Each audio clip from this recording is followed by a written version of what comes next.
Hello out there, this is AnYPony and welcome to the, most definitively last podcast on Fallout Equestria Project Horizon, simply for the very fact that we had the final chapter as well as the epilogue released today, and as long as Somber doesn't do the K-Cat thing and has, even after the epilogue, an even more into the future, but yeah, then again, for everybody who has read the epilogue, go for 100! By the way, has everybody from you guys read the epilogue? Yep. No, I read haven't. it and loved it. No, you really haven't? I haven't gotten a chance. I'm so sorry. Spoilers. You're gonna get so spoiled, dude. Oh. I mean, that's okay. I don't mind getting spoiled. Don't worry. Okay. We'll fill you in. Then again, I wanted to suggest, anyways, that we try to go over 77 first and then over the epilogue. Even though it was funny, when I wrote my notes, it was like, oh, I want to talk about this. Wait, this is from the epilogue again. On the other. Oh, and there was this other thing I totally wanted to address in the chapter 77. Oh no, wait, it was in the epilogue. Also in the epilogue.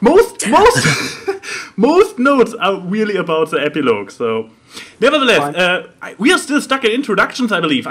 So far, I introduced myself, the very, very modest and welcoming host that I am, and now I probably should also introduce the people who are here with me. Every single of those faces has been on this show before, but nevertheless, how about you guys introduce yourself? Let's start with the person who has been here with me the longest. Who are you, British guy? Hello there, vector-brony here. Coming from you, from my military base. Ready to start chatting again. Oh, this is kind of like, even from the base, so this is what I call motivation. No, not motivation. Oh god, I'm terrible with language today. Okay, let's have less me talking, not being able to find vocabulary, and move on to the guy from the north, the with the horns on top. That's me! It's cold! Yeah. Hello, Tyandaga. How are you? Introduce yourself for people who don't know. That's my name. I'm Tyandaga. How's it going, everybody? Well, good so far. And last but most definitely not least, the second time on the show, welcome back the man himself, Somber. And there we have a little elk thingy. No, it's a reindeer. I know it's a reindeer. Sorry. It keeps shutting off. I can't stop it.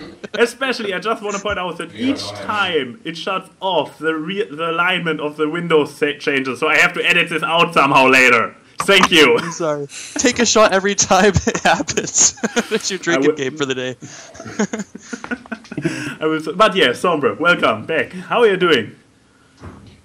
Pretty good, I guess. Horizons is done, and from what I've read, most people seem to think I ended it pretty well, so that's what I fear the most, and I'm glad to see. Let's change it and totally run it into the ground then. No, I do that enough in the fic in general, so yeah, I'd rather not, thanks. Yeah, no, pretty much every time you write anything and you send me a link, you're usually like, oh, tell me how much it sucks. Oh, it sucks so hard. It's the worst! I know. And then it turns out to be really good. Yeah, exactly. There's actually two explanations for that.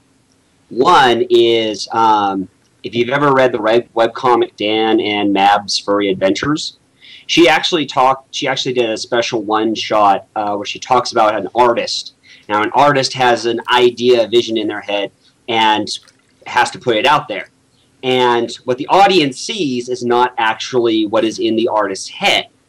So the artist sees what they've done, and they're like, oh, I completely screwed it up, it's no good, it's horrible. And the audience goes, that was awesome, that was great, because they don't have that vision to compare it to. The other is a defense mechanism. Probably not a healthy defense mechanism at that, where if I write something and I say it sucks, then, you know, hopefully people find it good, then great, I'm wrong. If it does suck, which much of my writing does, then I can say, yeah, I told you, sorry, how can I make it better? And that allows me to, you know, move past the whole, oh, Somber, you're a horrible, terrible person because you can't write well, so and move right on to, great, how can I be a better writer? First of all, what you're describing is generally called fishing for compliments, but we all do it. I mean, the three of us, no, actually, Vector isn't really a YouTuber, but Ty and I are YouTubers, Vector, draw stuff, we all do the stuff for compliments and appreciation, so you are in good company. And the second thing is, I can relate to this kind of attitude, like, the positive pessimism. I call it positive pessimism, because when something went well, it's you will be wrong, but then again, stuff ran well, so no reason to complain. And if it doesn't go wrong, you still have no reason to complain because you already knew that it would go wrong. Right. I can totally relate to this attitude. Nevertheless, we are here to talk about something in particular, namely, chapter 77, the final chapter of Project Horizon, as well as the epilogue. For people who have not read the epilogue yet, we will start to focus on 77 first. I can't recall if I already said this on camera or before we started recording. So, anyways, I try to be a little bit less talkative today. I would say maybe Ty and Vector, we can take rounds, and I'm not sure if you, Somber, brought your own thing you want to address by yourself, or if you only want to respond to stuff. I'm absolutely open for everything, so we could try to do the chronological approach on the chapter. Yeah, the last chapter breaks down into four. The last chapter breaks down into 4 parts, so I'm kind of curious how each of those 4 parts work. Did they work well together, or were there issues? So the first part would be, of course, the trains. The boss battles. It was epic. No. The very first part we need to address is the part that happened between 76 and 77. The team that got picked. Drumroll, please. Yeah, team picks. It's kind of funny how that worked out. It was 76 actually ended with her picking the team. Yeah.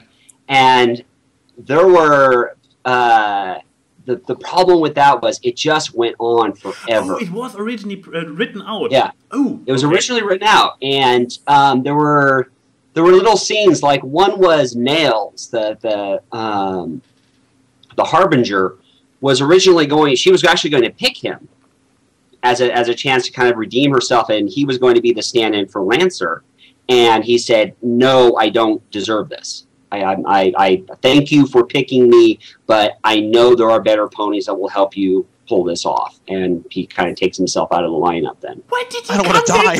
Why did he come here in the first place? But nevertheless. Well, you have to understand, a lot of those folks, would they be willing? If like Blackjack went, "No, you're coming with me," he would have been, okay, fine. But you know, when he kind of saw who was there, he took himself on.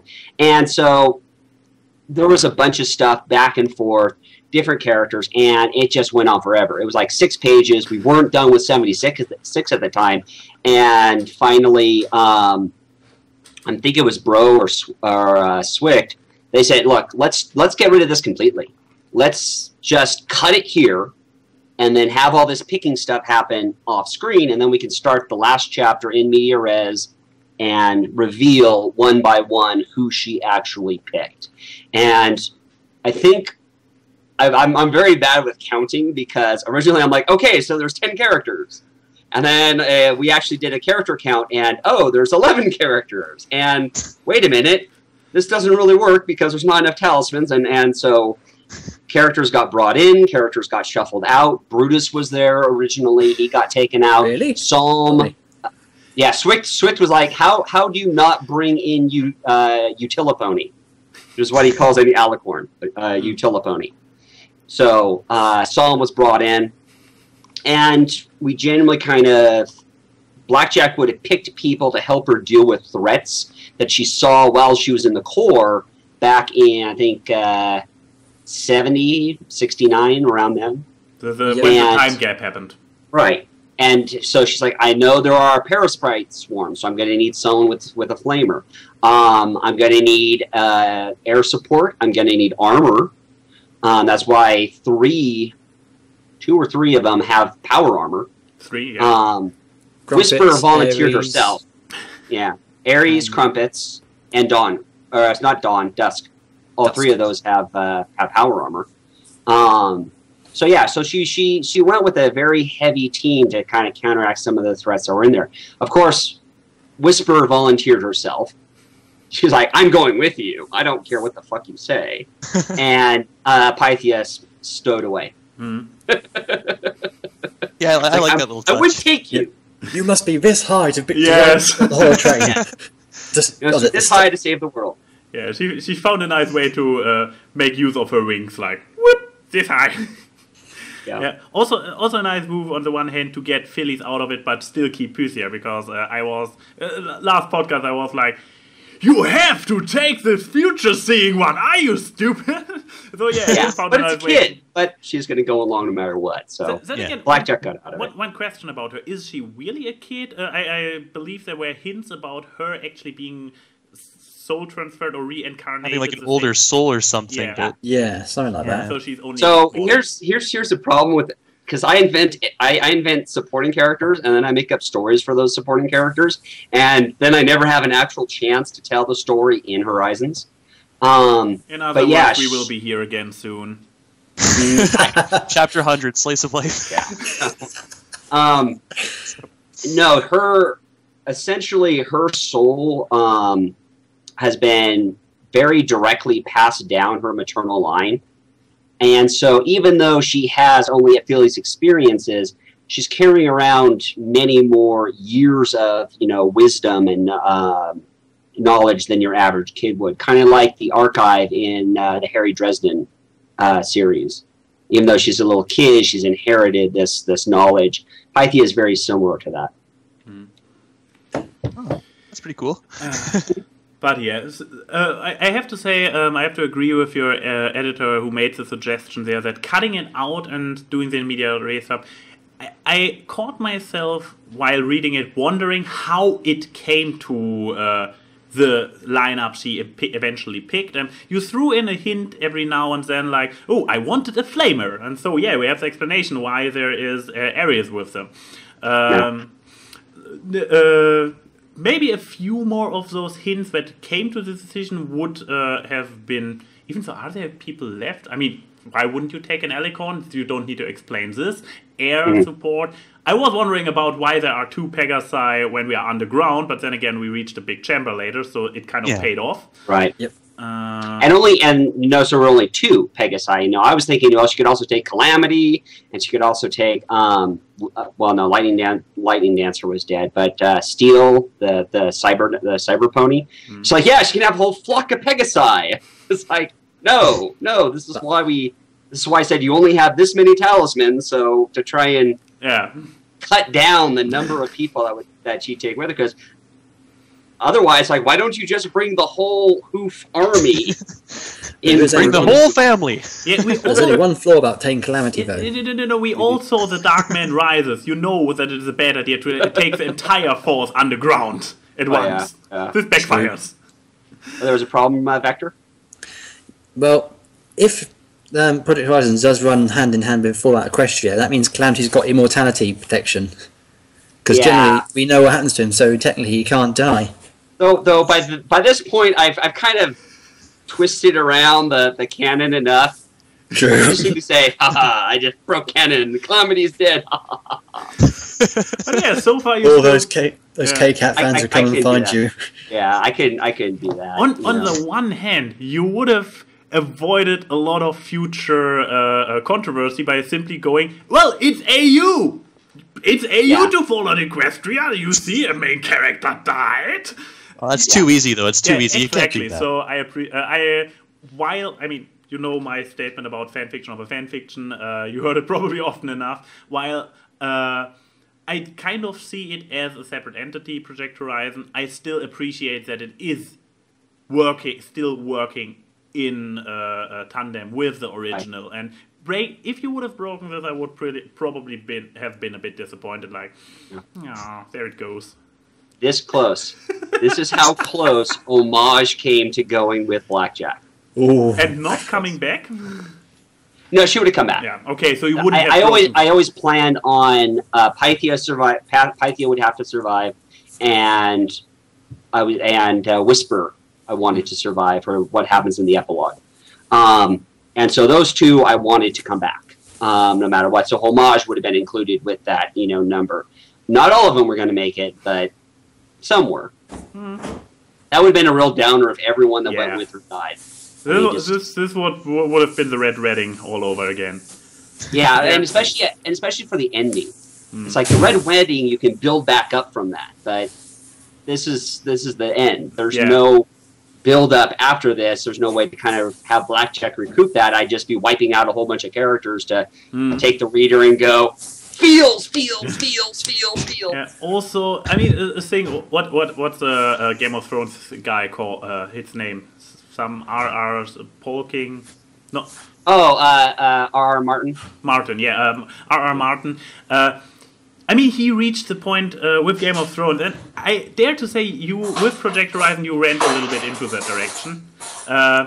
With R.R. Martin, it was like when, spoilers about Season 1 of Game of Thrones, everybody, when at the very end of Season 1, what's the Stark, the head of the Stark family? Ned Stark. Ned Stark, exactly. When Ned Stark actually got executed, it was like, what the fuck? What's going on?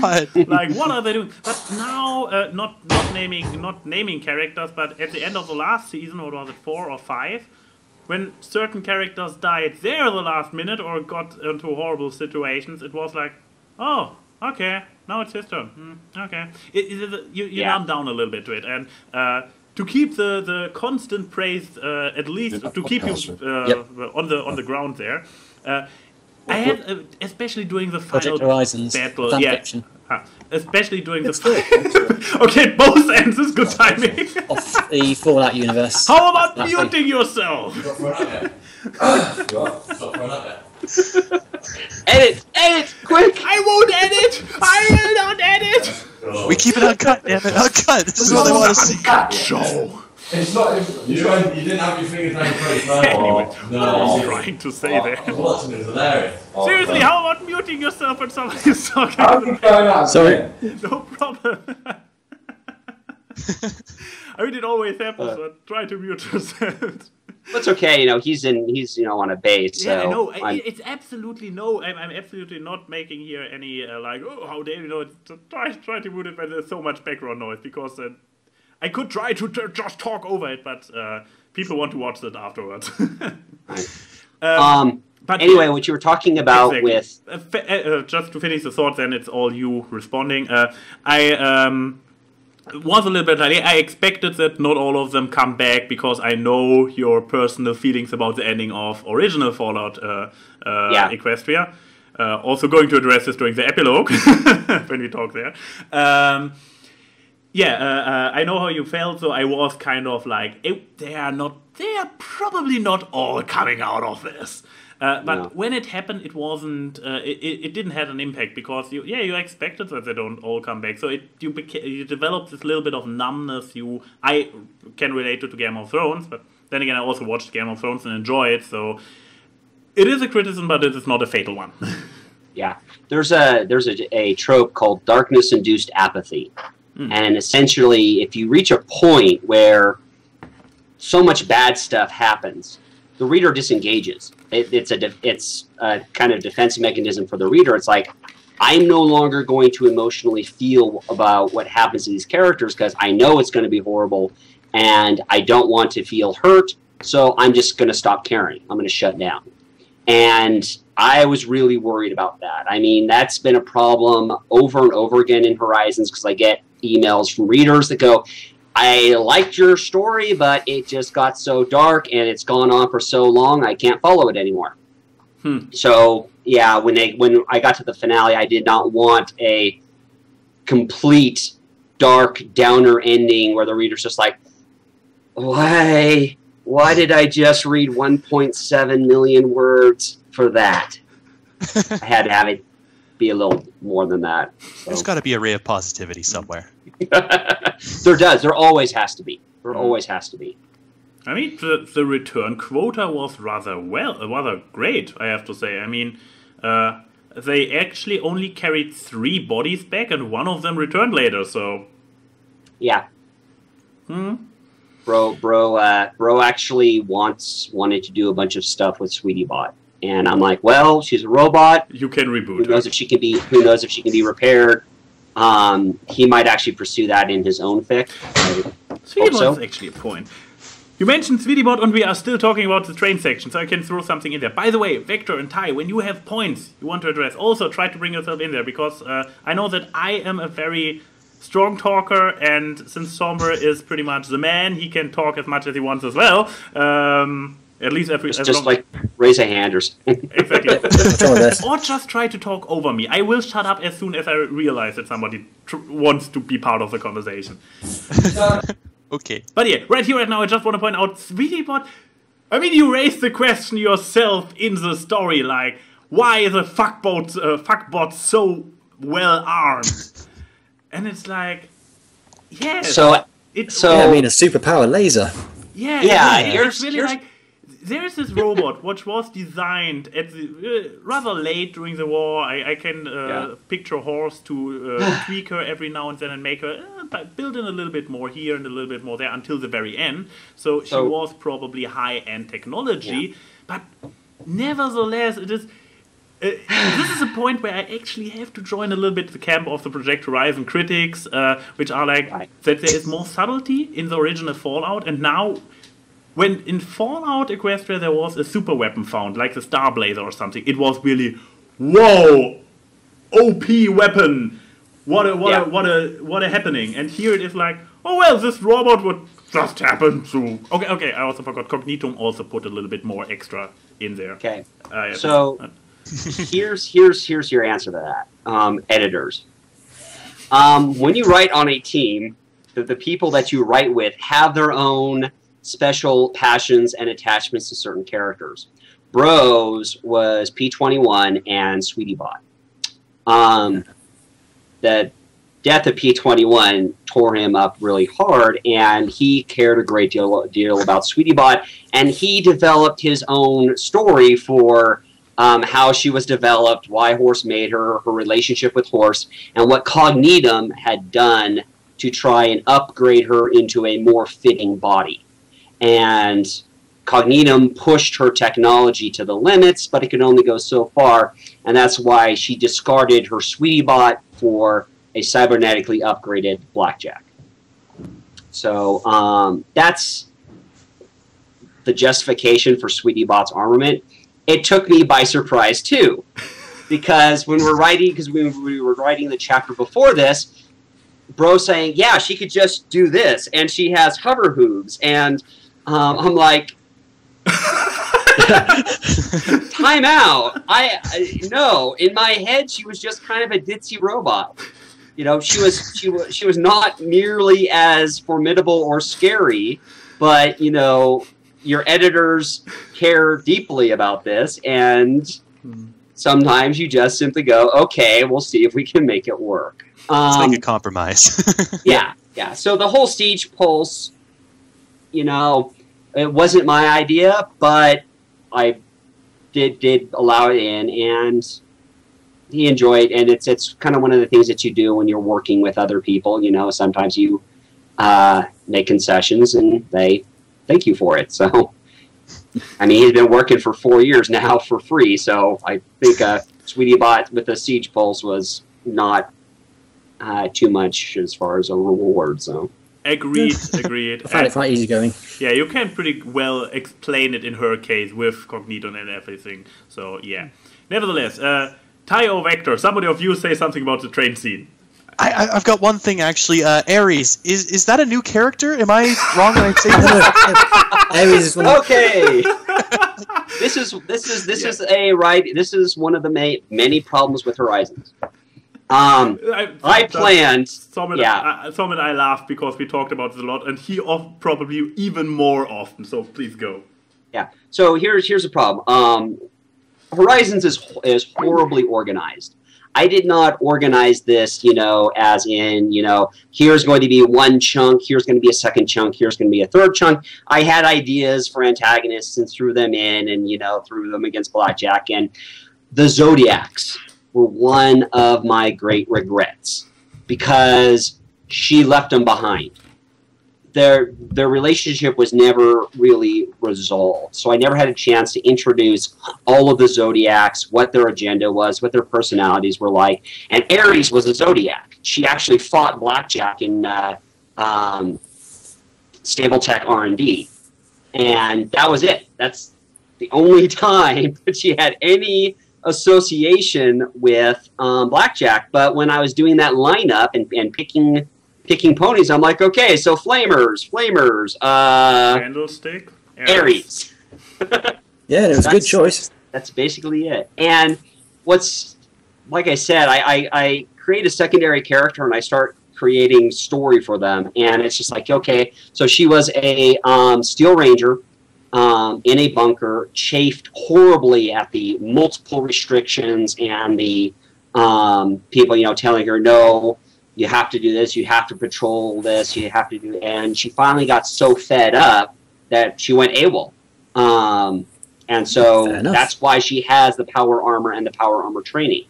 So yeah, she's essentially a rogue Steel Ranger who's not an outcast or with the organization. She's like, I have power armor, it's fireproof, and I can just burn people and get paid for it. She's basically the pyro of the team, then.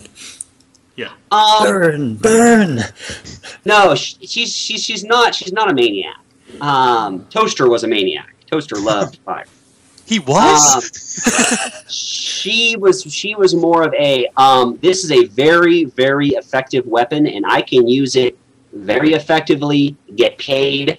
I mean, you have to figure a flamer carrying pony in power armor says, okay, I'm giving you one chance to come in alive for this bounty, or I'm going to burn you alive. Also, I have a task for you, Vector. You brought this on yourself. The group who finally went down in the tunnel. Yep. Draw them all as TF2 characters. I mean, we have Ares as a pyro. You have Lancer as a sniper. Just put the fedora on him and the vest. Indeed. I mean, you basically have most of them. You just need to put the accessories on them. Whisper is the scout, I would say. Yeah. Whisper would be the scout. Crumpets would be the soldier. Which doesn't mean the heavy. Oh, poor Crumpet. Who is the heavy then? I would have picked Crumpet as a heavy. Yeah. I guess Crumpets would have to be the heavy in that case because, probably. of course, Psalm would be the medic. Yeah. Dusk could be the flying soldier, I guess. Yeah, that's true. true. Yeah, The Toon Soldier. What the hell is I don't know. Blackjack? Or you could just make Blackjack the heavy, but she actually did not do much in the first half of the chapter. So Yeah, most of her was just sitting back and helping the others. yeah, and that was kind of the whole point. Was the others were the ones that actually got her to the Eater. But that's stuff coming later on. So anything else in the train scene that stood out or raised questions? It was good to have the monsters chasing after them. I thought that was quite a nice little addition. It's very action-packed and epic. Yeah, this monstrous mix together of, was it metal and flesh creatures? Mm-hmm. Oh, and that silver wire chopping off Dusk's leg. Yeah, silver wire strung across killing roads. I was reading that going, and suddenly when it cut her leg off, I thought, ooh, and then suddenly, don't worry, we can be Italian. Oh. Well, if you can. I have to say, well, okay then. At some point, I started picturing it as a 16-bit side-scrolling computer game where you have quick time events for whatever you see, like wires blinking, and then you make this combination that you do the wire escape thing and through Stardust at it. Then you have monster train on the right. Now we knew click click click has a heavy. We need to switch trains. Rails. Switch to the Lancer. Exactly. Except you've only got one life. Yeah, because you only have one life. Oh. That was kind of a problem. It's like the silver wires. Okay, great. They ran across it once, and it's like, but it just would not have had it as much impact as 2 times, 3 times, 4 times. That stuff wears out pretty quick when you have a scene that's basically 11 pages of action. Mm. So. Then again, you could also throw the party pooper card and be like, why didn't she have the entire tunnel full of them? Then the good guys would never have that chance. There's got to be progression. I know.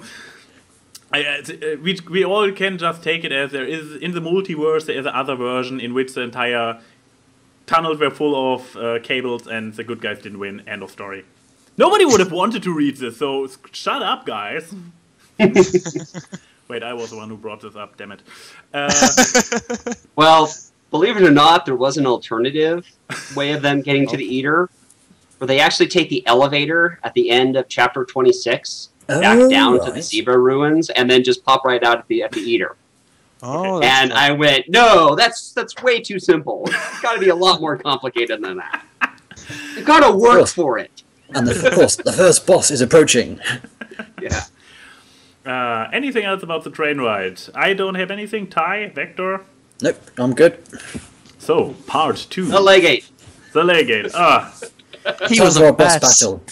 battle. Yeah, it's just like, fucking die! Die, please. But If we the would have... fact was... well, yeah, the fact was, as I was writing that scene with the Legate, I just got so sick and tired of him. I'm like, you've worn out your welcome. Your place in this story is done, but I still need you for this last, face-off, so...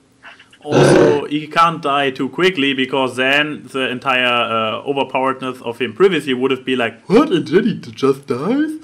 So Yeah. it needed to be a hard fight, so... Yeah, What a I fight it know. was.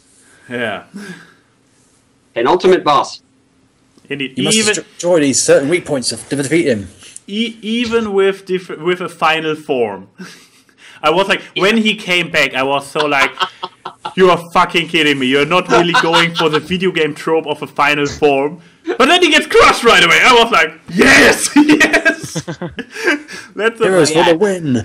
Let's a fucking eater kill him himself.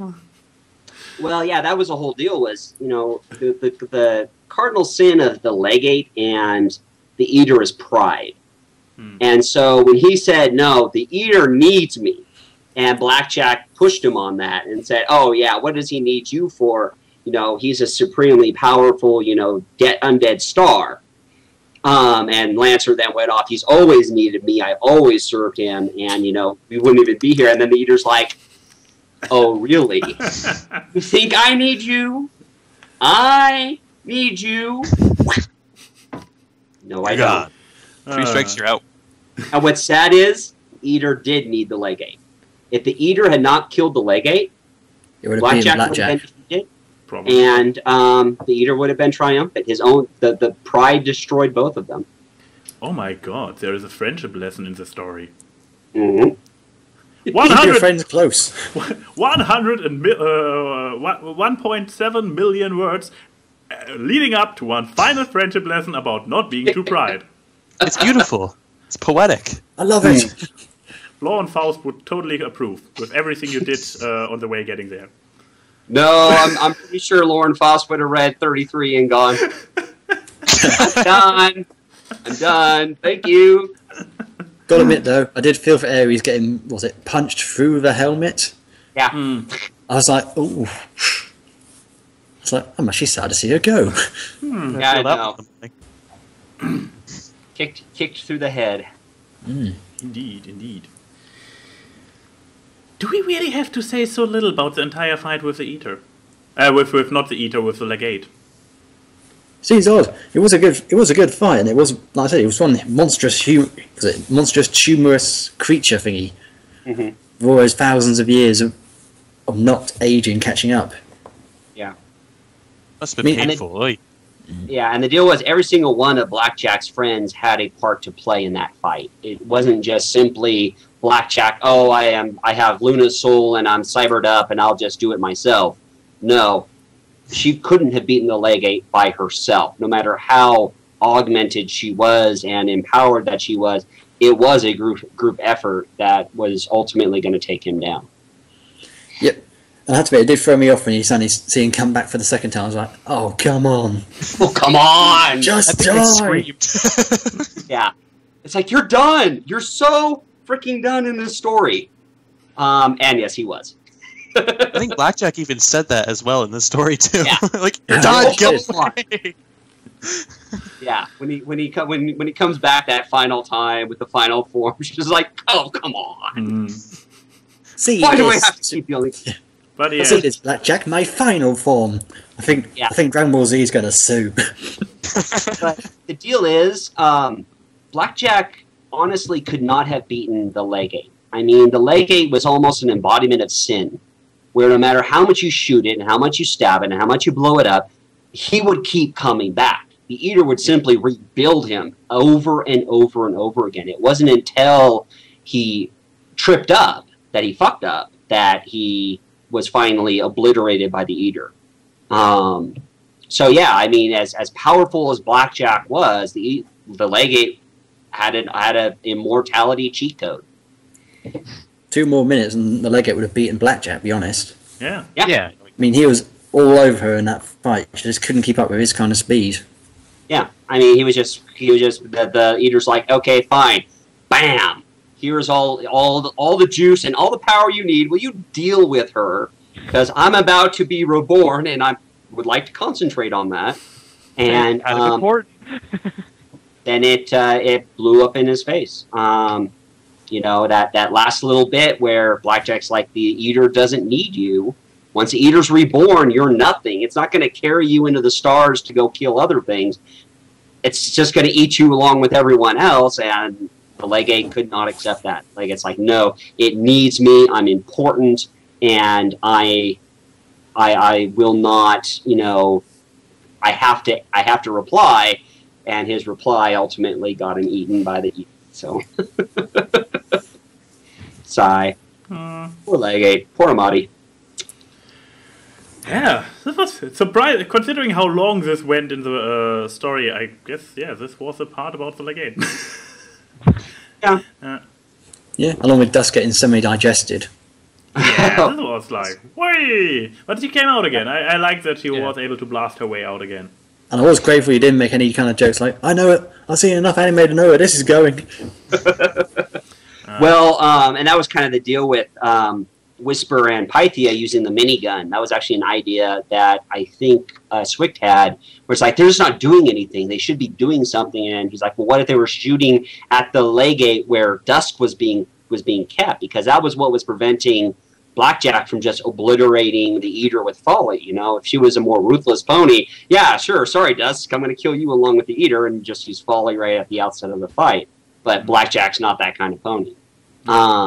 So, you know, they're like, well, we're going to help sorry, I keep calling her Dawn, and I really shouldn't. So they use the minigun to basically soften up the area where Dusk is, so she can finally burst free. And ironically, at a moment where just before Blackjack was about to be crushed. It's always very strange, the timing in this fight, how coincidentally things keep happening. Like amazing. Who thought of this kind of timing, I wonder? Just like Coach drew up. Maybe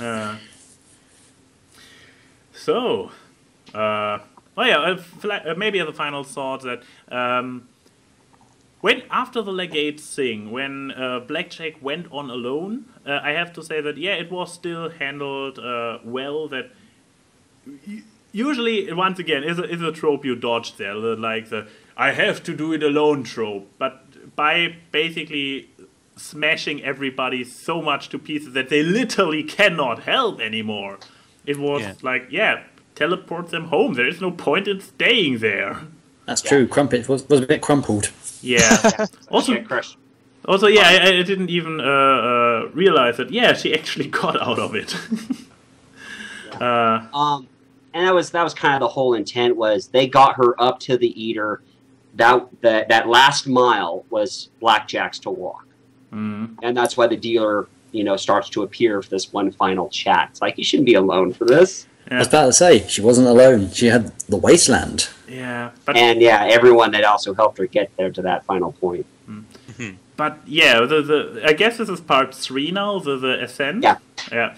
Basically everything from the dealer to the end of the third little mine trap. That's like the third part, and then the last part would be fighting the Eater. When Tom actually arrives. Right. Okay. Yeah. So, but yeah, part 3 with the dealer, I have to ask because as much as I can appreciate the symbolism and everything, what the fuck was he? Good question, and I don't know. What a wonderful question. Yeah, I was reading it. I was like, okay, he is not whatever the communication pony's name was. He's Right. not. He's Echo. not a shadow of her. Yeah, and he's also not. I mean, not her insane talking. At least, Right. at least you pointed out that this is not supposed to be the case. So, Ty knows the answer. Wasn't it the representation of the wasteland itself? Is this pretty much what? Kinda, yeah. This He is was what like it the spirit said. of the wasteland. Okay. Here's going way back, way back, about 3.5 years ago. I toyed with the idea of the dealer being the actual spirit of Equestria, the spirit of the country itself, blasted and after 200 years of radiation and whatnot. And over time, that idea mutated into Echo. But I still liked the idea that, you know, there was this spirit of the wasteland that, you know, is a bit of an asshole. He is. You know, he pushes ponies to the breaking point to see what they're really made of. Because that's what the wasteland lets them do. There's no mediocrity in the wasteland. The mediocre die pretty quickly. It allows exceptional people to be exceptional. And that's why he's like, people love me. You know, because I let them... I got a tiny little bit meta there, I'm sorry. But yeah, people love that idea of, you know, heroism rising out of difficult circumstances, and that's what the wasteland lets you do. Reminds me a little bit of the motivation of the antagonist, not to spoil it completely, of the movie Constantine. Gabriel? Yeah, now you spoiled it! I just said Exactly! Okay, question. Yeah. I don't even know if Gabriel is like male or female, but regardless, yeah, that she's one of the antagonists of the story. Exactly. And that she is the antagonist only gets revealed at the very end, so... Damn it, you spoiled this 10-year-old movie! Man. But no, that you do have a good point. Her whole deal was, you know, humans excel when, you know, you're put in horrible situations, and this is something I believe as well. I believe that when people are put in horrible situations, that's where the best of humanity, and in the case of Fallout, best of equanimity is allowed to shine. It's also where the worst happens. I just wanted to say, yeah. So the wasteland is a very real thing. You know, it's not something that just Cat and Bethesda made up. The concept of a wasteland exists in our world today. We enjoy it in our fictions and our media, but you can look at real-world examples of refugees in, you know, Europe, you know, struggling to get a better life, and that's the wasteland. You know, any place where people are struggling against extreme adversity, that's where the wasteland is. So, sorry. Wow. No, that was good. That was really good. Good job. It's touching. So, Mind blown. sorry. It's fine, it's fine. Be sorry for that. That was good. Also, Vector's trying to come back, but so far he's a donut. It's okay. No. He'll I'm make it here. back. I was just chatting to one of the oppos. The oppos. Yes, that's what we call our mates in the Navy. Ah, okay. Bit But of yeah, information for you. as I was saying, you're a donut right now, at least on my end. I'm not sure if you can see his face. No. Okay. I just see a frame of his face looking down. Oh. Well, you see more than me. I'll be back. Yeah. It will come up eventually. It's just a bit slow on the internet on this side. No problem, no problem. Yeah. So that was a whole deal with the dealer. I mean, Swick had the idea of, you know, just having her climbing up this shaft that's, you know, full of, you know, stuff tumbling down. You know, she hasn't really been alone for most of this story. It's actually very rare that she actually is by herself completely. So if there was a moment where the dealer was going to make a final statement, it would be here. And he basically says, I will give you a hero's death, try to make it a good one. And then finally she has to face the Eater alone. And she does. And then entered the Mind Screw. And then enter the Mind Screw. Because the deal is, I did not want this to be a enormous, colossal monster versus a very quick, dodgy, type fight. Because the fact of the matter is, one, I just done that with the Legate. And two, the Eater is not just simply a physical threat. It wants complacency. It wants people. It wants Blackjack to essentially give up and just stop fighting it. And so that's why it tried trapping her in these different mindscapes, because then it doesn't have to bother trying to trap her. It can eat Tom at its leisure and, be properly reborn, but she keeps rejecting it over and over again. And that's why Luna's soul was so important. If she hadn't had Luna's soul, she just would have simply gone, "Oh yeah, this is my stable. I guess I must have zoned out or something." It was all a dream. Was it a coma or something, or? Yeah, that's what they told her. It was a coma, and she was dreaming it. I have to admit, it would have been quite an interesting idea if that had been the ending. Yeah, but if dear. Can you imagine the reaction? If you would have gone for it was all a dream trope, this would have been such a horrible letdown. Right. And so, that was the first deal. The first trap was, of course, her stable. Because deep down, Blackjack really wishes that she had that stable, she had that home, that community. That, let's be honest, was pretty rotten, but was still something. And, this is a place she did not kill them. They opened up to the wasteland. They're helping make the Hoof a better place. Everything that she could possibly hope for. But then when she critically analyzes it, thanks to, Luna's own access, she's like, would my mom seriously free all of these males? And no, she wouldn't. And so that's where the dream breaks down. The dream logic no longer works, and she can say, okay, I got to find a way of ending this so the dream can't go on. And she does what she did in chapter 22. It is literally too good to be true. Yeah. Also, Vector, do you mind trying to switch your webcam on and off and on and again? It's still that frame of him looking down. It looks like he's looking down at me disappointingly. Yeah. Oh well. I will just put your OC there then. I probably had something to say about this. Ty, do you have something to say about this scene? I thought it was really jumbly. It was kind of cool though. It was kind of like she had to solve puzzles to get to the final boss. It was like one big level. This whole story, like this last chapter, was like one big level, and she had to solve. And this little stage was puzzles, sort of the mind games.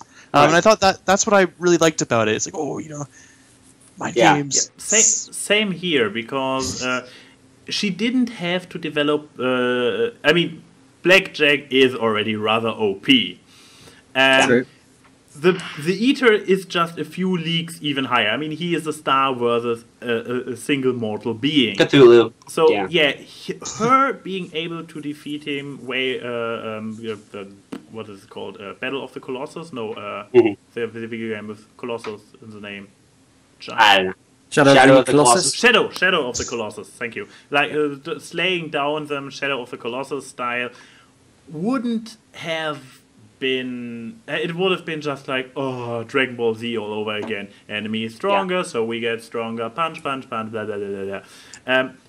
It was like, as Ty put it, she had to solve puzzles, and she basically had... What her job was, not defeating the Eater itself, like, being it by her own strength, but clearing the path for the one entity that could. So, while still being the hero who saved the day, she didn't do it in a too absurd way where she is like, I punch you in the face, and the Eater goes tumbling into the sun. And she wasn't hitting it head on, strength for strength. She was fighting it tangentially.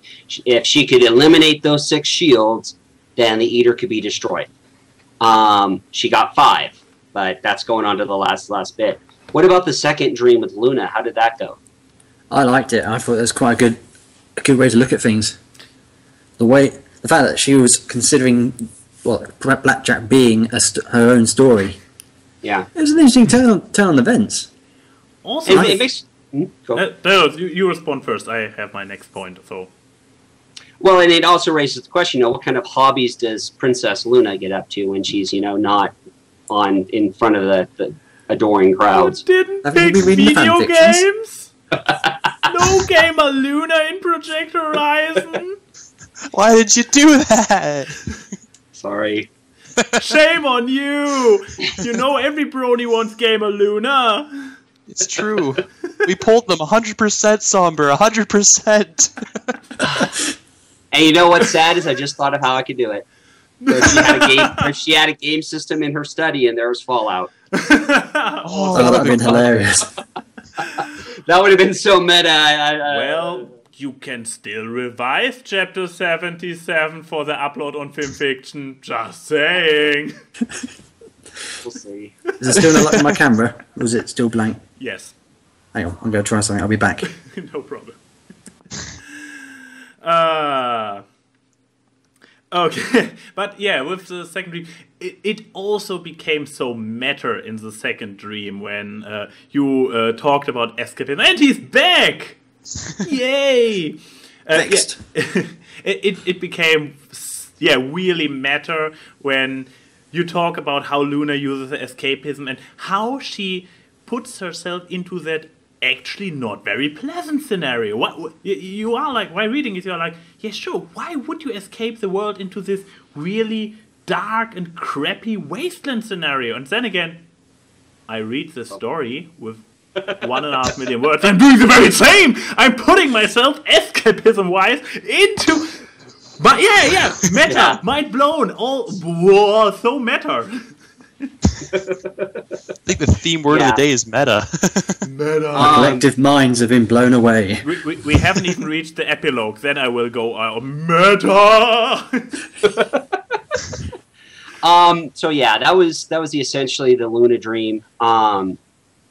To try and trap Princess Luna instead of Blackjack, because of course it just fell with Blackjack. Luna is still part of incorporated in Blackjack.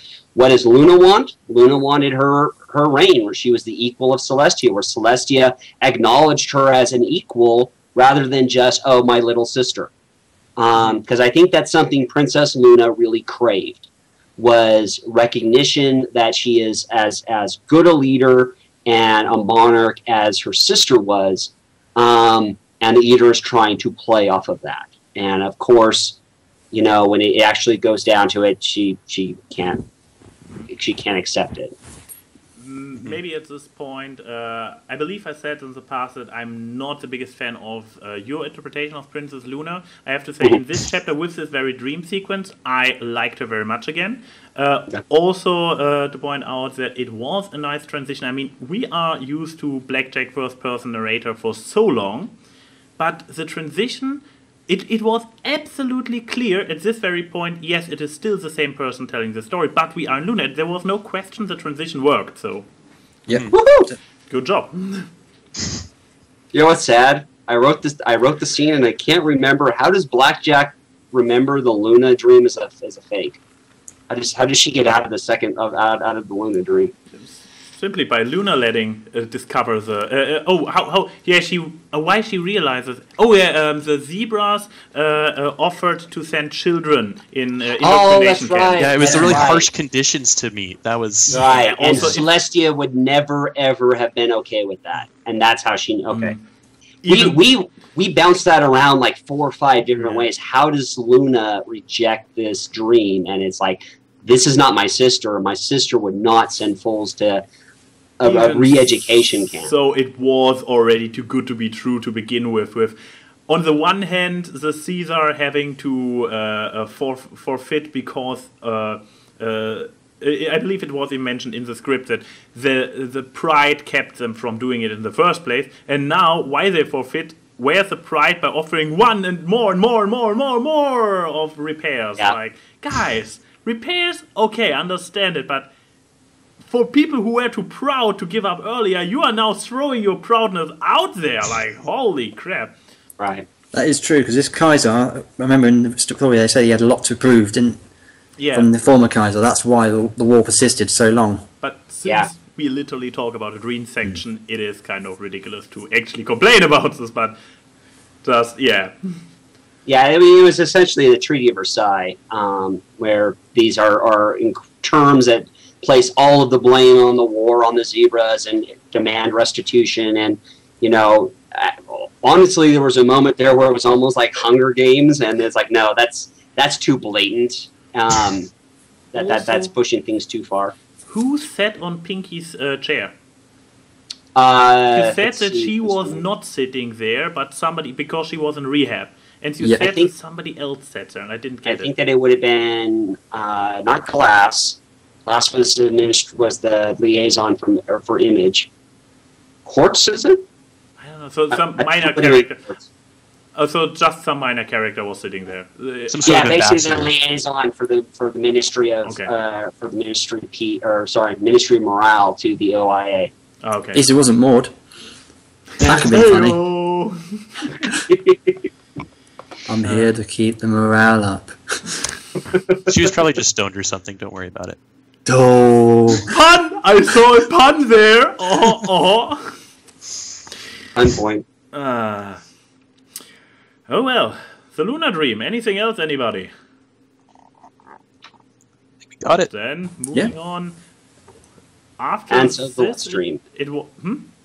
And then the last dream. Yeah, the last one, which went on for at least a little bit before it was just like, nope, talk to me, face me. What was the last one? The last...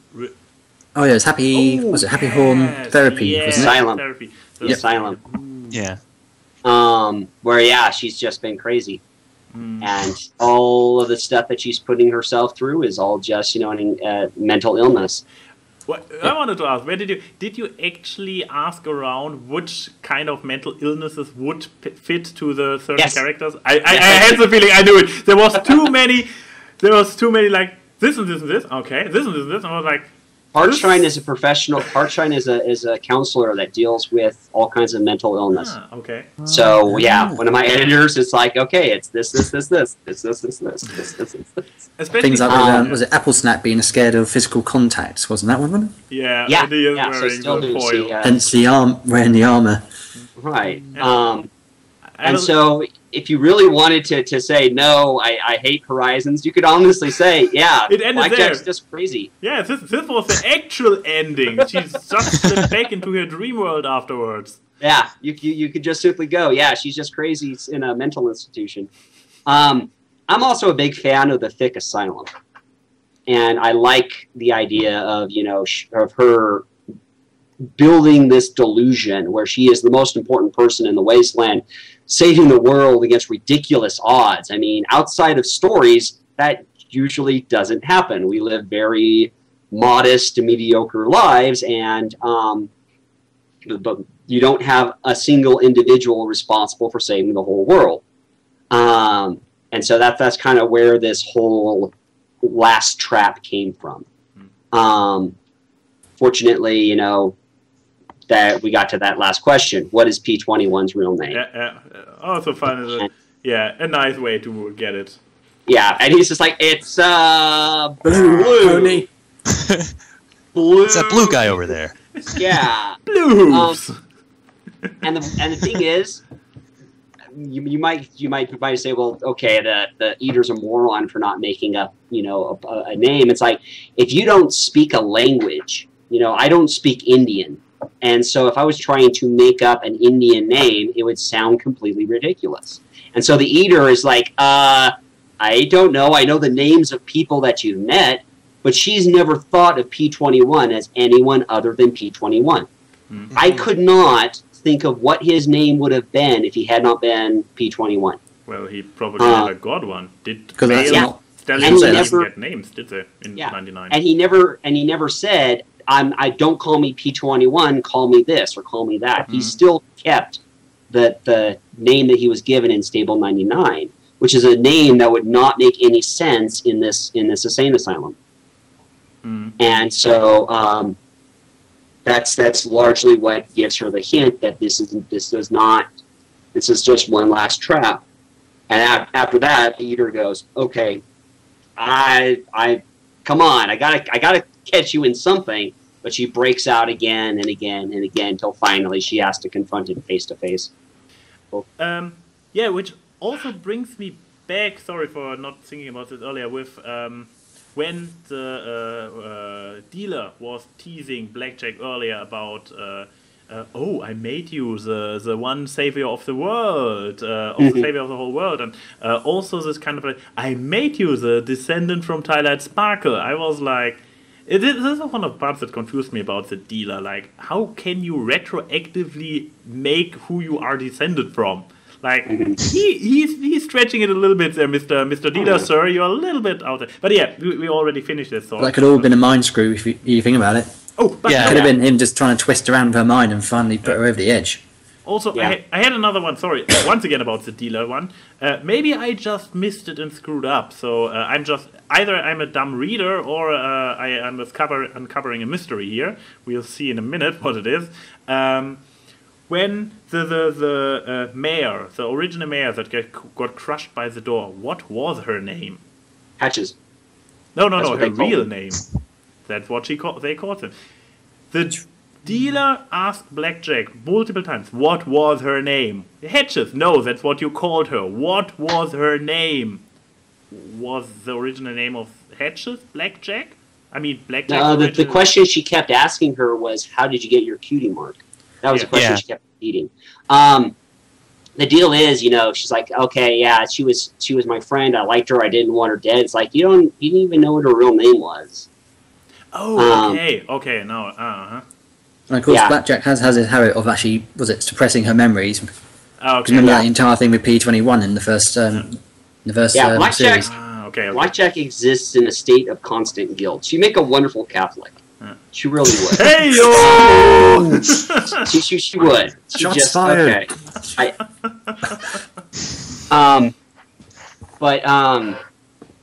But yeah, so that's what the dealer was ultimately, hammering home was, how did you get your cutie mark and what cost did it come at? And Blackjack's victory when she finally confronts the eater is at immense cost. Other people sacrificing for her, she's sacrificing herself. I mean, when you get to what it actually took to quote, save the world, the price was immense. Way more than any one person could ever pay, but she paid it. So what is her special talent? I mean, it's not as simply as winning. That you made clear. So here's the deal. So let me disillusion you, unfortunately. Originally, her talent was victory. Her talent was victory. The critiques. And that was taken right out of season 2. How would it be to have a victory cutie mark? The critics got to you, didn't they? No. This was years ago. The deal was, though, at what price do you get victory? Because victory does not simply come at, I walk in and I win. I mean, that's just grotesque Mary Sue territory.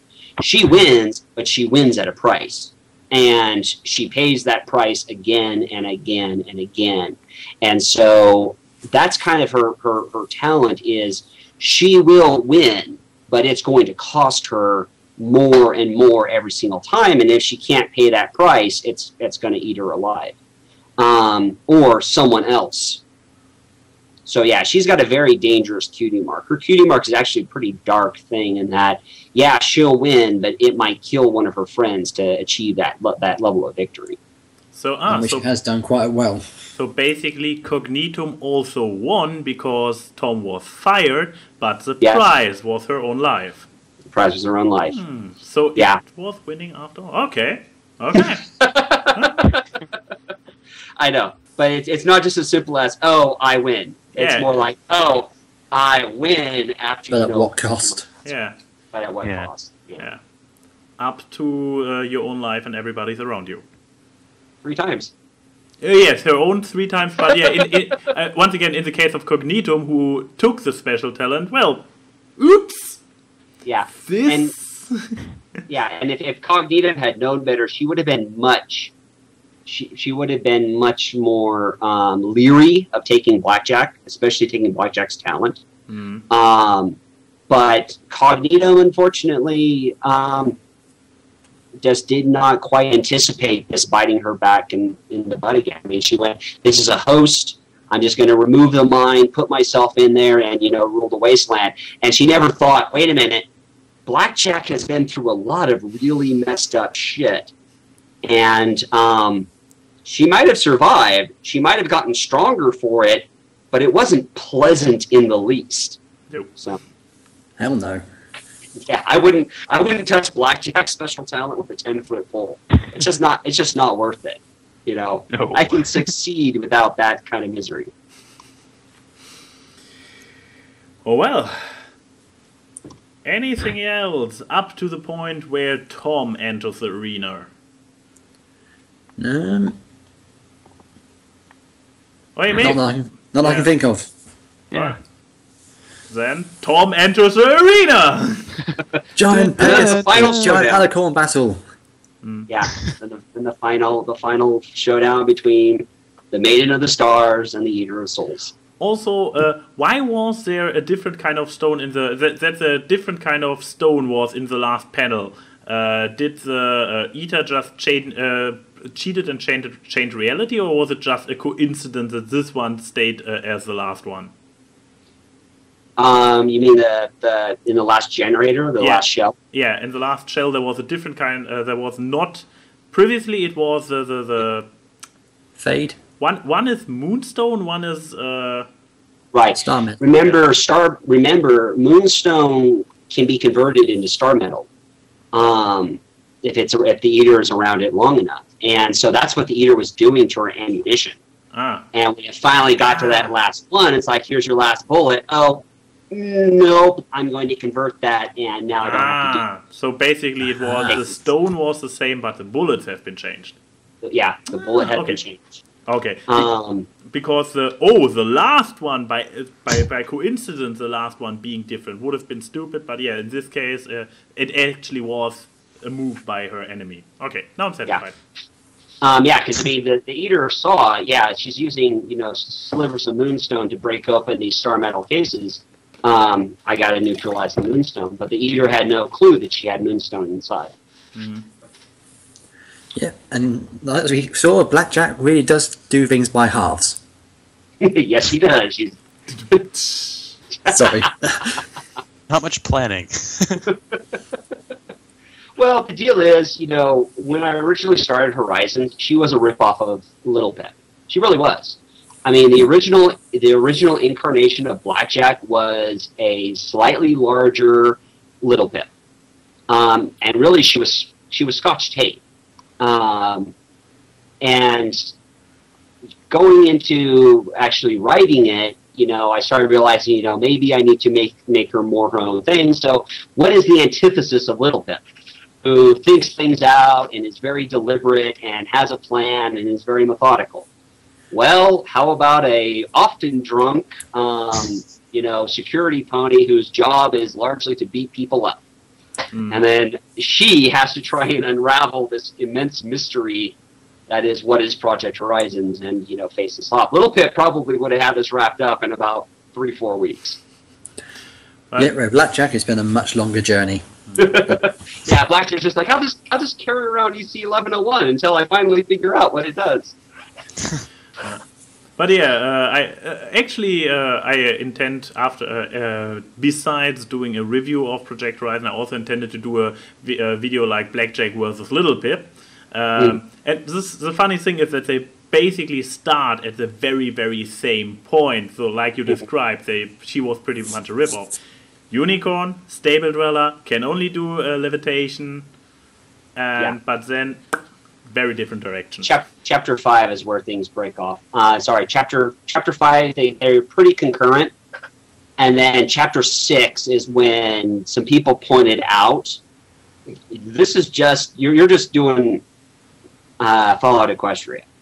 And so that's the first chapter that has something that goes off the rails, when she has to deal with those children and Oh yeah. It's a little reminiscent of Stable 27 with the whole kind of horror issue.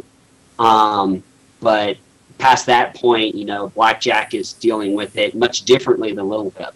Little Pip, for better, however you feel about her, to me, does not react to the horrors that she inflicts on others. She seems to just kind of roll with it. And while she has her own issues with like mentals and how she treats Silverbell, it never hits her on the PTSD level. Whereas Blackjack in Chapter 7 is starting to deal with PTSD. It's just like, I just pulled the plug on a whole bunch of kids, and I am not okay with that. But I got to keep going. So, yeah, that's where things kind of diverge. Mm. And then goes to all kinds of crazy, wacky hijinks. Yeah, she's the only pony I know who's had a boat dropped on her, was it 4 times now, or is it 3? Literal boats is 3 times. She actually describes other impact like a boat, I think like 5 or 6 times. It's kind of like she's got a level of impact on a boat scale. 1 boat, 2 boats, a gigaboat. Yeah, wow. It's something you have to experience for yourself in order to really relate to it, I guess. Yeah, yeah. I'm in the Navy. I don't want any boats falling on me. I want to be in the boats. You're going to scare him away. Look at this. Poor guy. Oh, yeah. We can promise. No sinking ships. But yeah, and then so the final fight was, of course, you know, her taking out the last 3 shields as the Eater is trying to basically smack her out. And, you know, she fails. Tom impacts that last shield before she's able to take it out. And, you know, the Eater does exactly what the Eater knows it's going to do. It tears her in 2. And what the Eater then mistakes is, oh, she's been, you know, mortally wounded at that point. I mean, that's not even Blackjack's coming back from that. You can't survive. But the Eater makes the mistake of thinking she's done. And now I can just eat Tom in peace and, you know, fulfill this rebirth I've been working on for the last, you know, millions of years. And Blackjack is still able to push through. She can achieve victory even though it's cost her being torn in half. Even if it requires her to tear out her own moonstone heart to finally shut this thing down. Oh my god, I just recall Moby Dick. I only know this from Star Trek First Contact, actually. Like, if I could rip out my own heart and throw it as a harpoon at the whale, I would do it. Oh my god, Little Jip is Captain Ahab. Good comparison, look at that. Wow. Like, she is literally doing what Captain Ahab would like to be able to do. Yeah. With which, not nearly as much, you know, vindictive malice, but yeah. Because she would. She would, if that's what it takes to win, she will do it, and she will win. But it's not something that you come back from. And like you said, Blackjack does achieve victory, but now she's paying the highest price. Right. And yeah, she effectively dies at the end of the chapter. So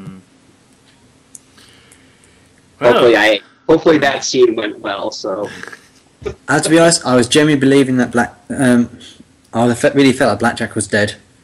I was here going, oh my god, I think she's actually died. Yeah, there is Aaron. Hartshine, my editor, said, as a literary critic, I do not want you to do an epilogue. As a literary critic, I want that to be the ending. Boom, done. Let readers speculate.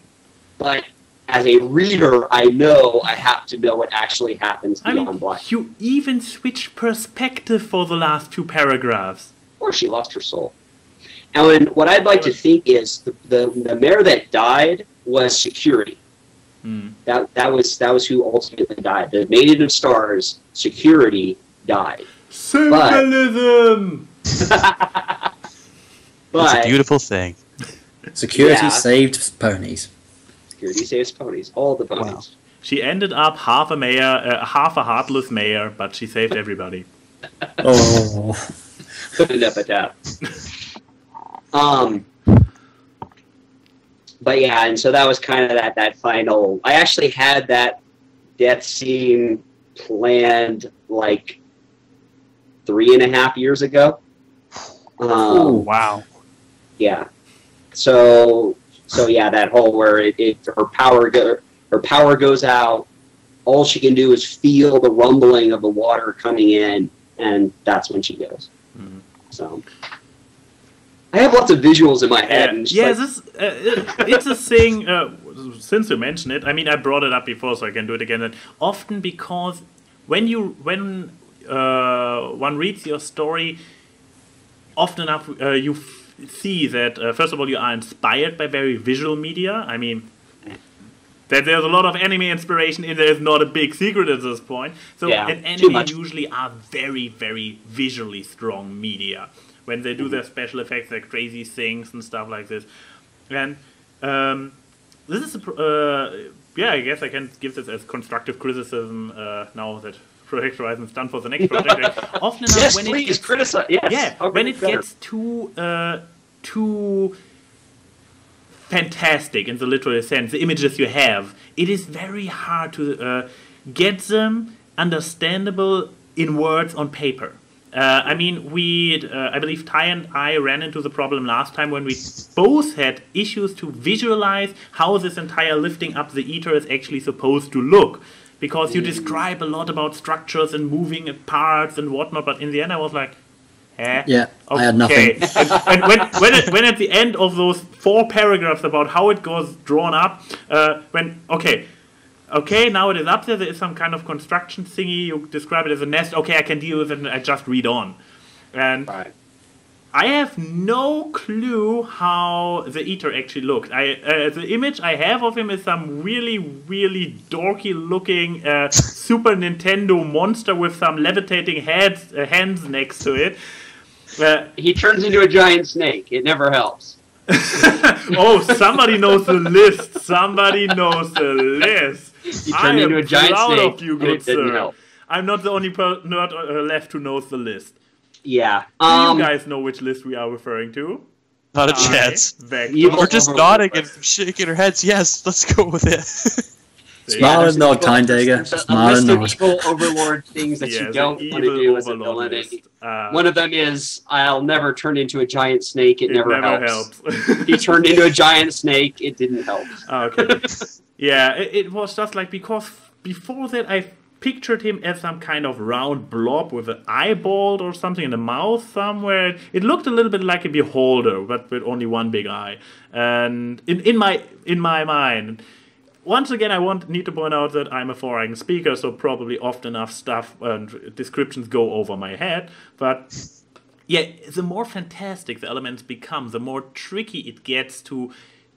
The very thing you described earlier yourself, like I have, as an author, I have my own image in my head, and then I look at what I wrote down, and I'm like, oh god, it's crap, it's not reflecting the image I had to begin with.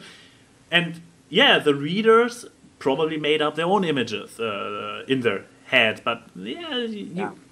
But so basically to confirm your worries about that earlier, that you have sometimes a hard time to get your visuals into words on paper. I sadly have to say yes, sometimes when it gets more extreme it becomes tricky. I can't recall having this issue for the most part of Horizons. So it really only happened more and more often when it became more and more fantastic. There's over the many last- times I wish I were you, Vector. Me? What, creating Yes, the stuff? you. Yes, so I could grab a tablet and go, fine. Illustration. This is what Yes, it actually looks like. That's how it some kind works. of giant silver ring, personally. I was losing a bit of track. Yeah, the final form of the ear was supposed to be serpentine. I was going for a bit of a biblical reference, as, you know, this is a source of original sin and suffering in Equestria, versus an alicorn as a symbol of purity. And so that's kind of why I went with that final serpent deal. He's gone through so many different changes. Like, I think there was this one time where it basically becomes kind of like a E.C. Escher type alien geometry type mechanism with things moving and sliding into each other. Then it became like a dragon. Then it became like a skeletal alicorn. You know, it's one thing to say, okay, so this is the Eater of Souls. What does it actually look like? And that was kind of what I landed with. So your mileage may vary if the final incarnation worked or not, but that's what I was aiming. Yeah, I mean, with the entire monsters in the train sequence earlier, I assume you probably took a little bit of inspiration from H.P. Lovecraft. Mm-hmm. Yeah, especially with all the eyes on the Eater, it was like Songos. So yeah, when you go for Lovecraftian horror, not giving all the details always works in your favor. Yeah. So yeah, my recommendation would be like 2 directions to go. So either keep it subtle, like, I mean, for 60 chapters or something, I barely ever had the problem, like, what is he trying to describe there? So either that, or go all the way and don't try to describe it at all. Leave it very much to the imagination. Don't spend. I believe you spend quite a lot about describing. Once again, this is the most recent in my memory, as I return once again to the lifting the Eater up scene in the the previous chapter. I am not sure how much time you described. Image in my head is so cool. I know, I believe you. I totally believe you. But it was a very long description, and in the end, maybe it worked for other people, and I'm just completely out of line here. I don't know. I can only argue from my point of view. No, I've had other people comment. The idea was that the core essentially assembles itself and pulls itself together. You know, lifts up. That's what kind of pulls the Eater up and then folds out, and that's what creates the nest with the Eater situated in the very. I see. Yeah. Okay. You probably should have just recorded yourself doing this gesture and linked the video. There's like a little video link. Yes. Like a giant flower kind of thing. Instead of the page of describing it, like, here, click this link. It might break your immersion, but not. But it's worth it, believe me. I actually had a creative writing teacher who said, "Yeah, if you need an illustration, you should probably simplify and rethink what you're trying to tell." Yeah. In that case, I need like a full movie or something to explain what was actually happening. Yeah, so, but an animatic or something. Indeed. So yeah, basically, my advice would be going in the same line. I'd either keep it simple, but I know you what kind of stuff you like as to take as inspiration. So I probably would say try to not get hooked up too much on describing it in detail, since leave it more open. Just say that really in one paragraph that the entire core turned into a kind of train thingy and pulled him up. And then everybody can picture it as they want. Right. Now, in my defense, I have Hines as an editor. Now, I love Hines. I love him. Okay. He's been with this story longer than anybody, and he has been the guy that has caught many mistakes that I've made, where it's like, I'm like, okay, and then this happens, and he remembers something from 2 years ago. But he does not like ambiguous language. I think he is physically allergic to ambiguous language. He needs things spelled out specifically, step by step, what is actually happening. So basically, we all have to thank Heinz for at least 500,000 of these words of Project Horizon. Maybe 100,000. But the point was, when you were actually writing that lifting up scene, it was more vague. And he's like, no, I have no clue what is happening here. I need this much more specific, much more what is happening. And ultimately, what I got was a mess in both ways. If I left it vague, you know, yeah, sure, my cool mental image would have stayed in my head, but oh well. If I'd been a little more eloquent and maybe somehow I could have actually explained what was actually happening step by step. But it was a messy scene. I mean, it was actually taking place during a battle with the Legate. So it's kind of hard to go to what is the city doing? Fight. What is the city doing? Fight. What is the city doing? Fight. So I should have probably paid a little more attention to that. Sorry. No problem. I mean, mistakes are there to learn from. So next time. Yes. And there will be a next time. I am going to write other stuff. Yay! We'll talk about that when we're all done. The story you sent me the first chapter of, or something else? Oh, I don't know. I will be writing something else. I don't know what. But I will be writing something else, either continuing something or working on something. I do not want this to be my only story. So That's fair enough. So anything else with 77? No, once again, it was a good battle, and I was expecting that Blackjack was going to die at the end, or security died. Thank goodness that this Wait. bitch is finally dead and we never have to see her again. Yeah. Now let's talk about the epilogue. Yeah, the whole death of Blackjack was Ty is getting suspicions what might come up. I want to hear. I really do. Okay, so first, Ty, do you want to be here while we discuss the epilogue? Yeah, I'll be here. Okay, then here's what I'd like you to do. What do you predict is actually going to happen in the epilogue? What do you think? This is interesting. I think it's gonna be sunshine, rainbows, and butterflies everywhere. Everyone's gonna be happy. Ooh, try again. More specific. I really don't know. I wouldn't be able to guess. Okay. There's so many different ways it could go. Okay, let's go it differently. What would you like to see to happen? Sunshine, butterflies, rainbows. You want the happy ending. It's been a very sort of a sadder story. We want happiness now. We crave it. Okay. Well, Oh dear. I could give that's not the case, though. The very last scene includes tears of happiness, so there you go. Okay. Yep. So yeah, the epilogue. The epilogue. I did not want to do a style of epilogue similar to FoE. First of all, the issue I had with the epilogue and FoE was a lot of it felt like telling rather than showing.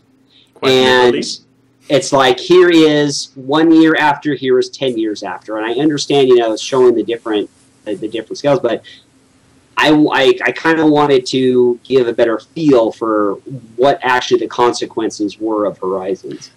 And so, of course, the very first consequence is 200 years later, nobody believes it. Yep. It didn't happen. It never happened.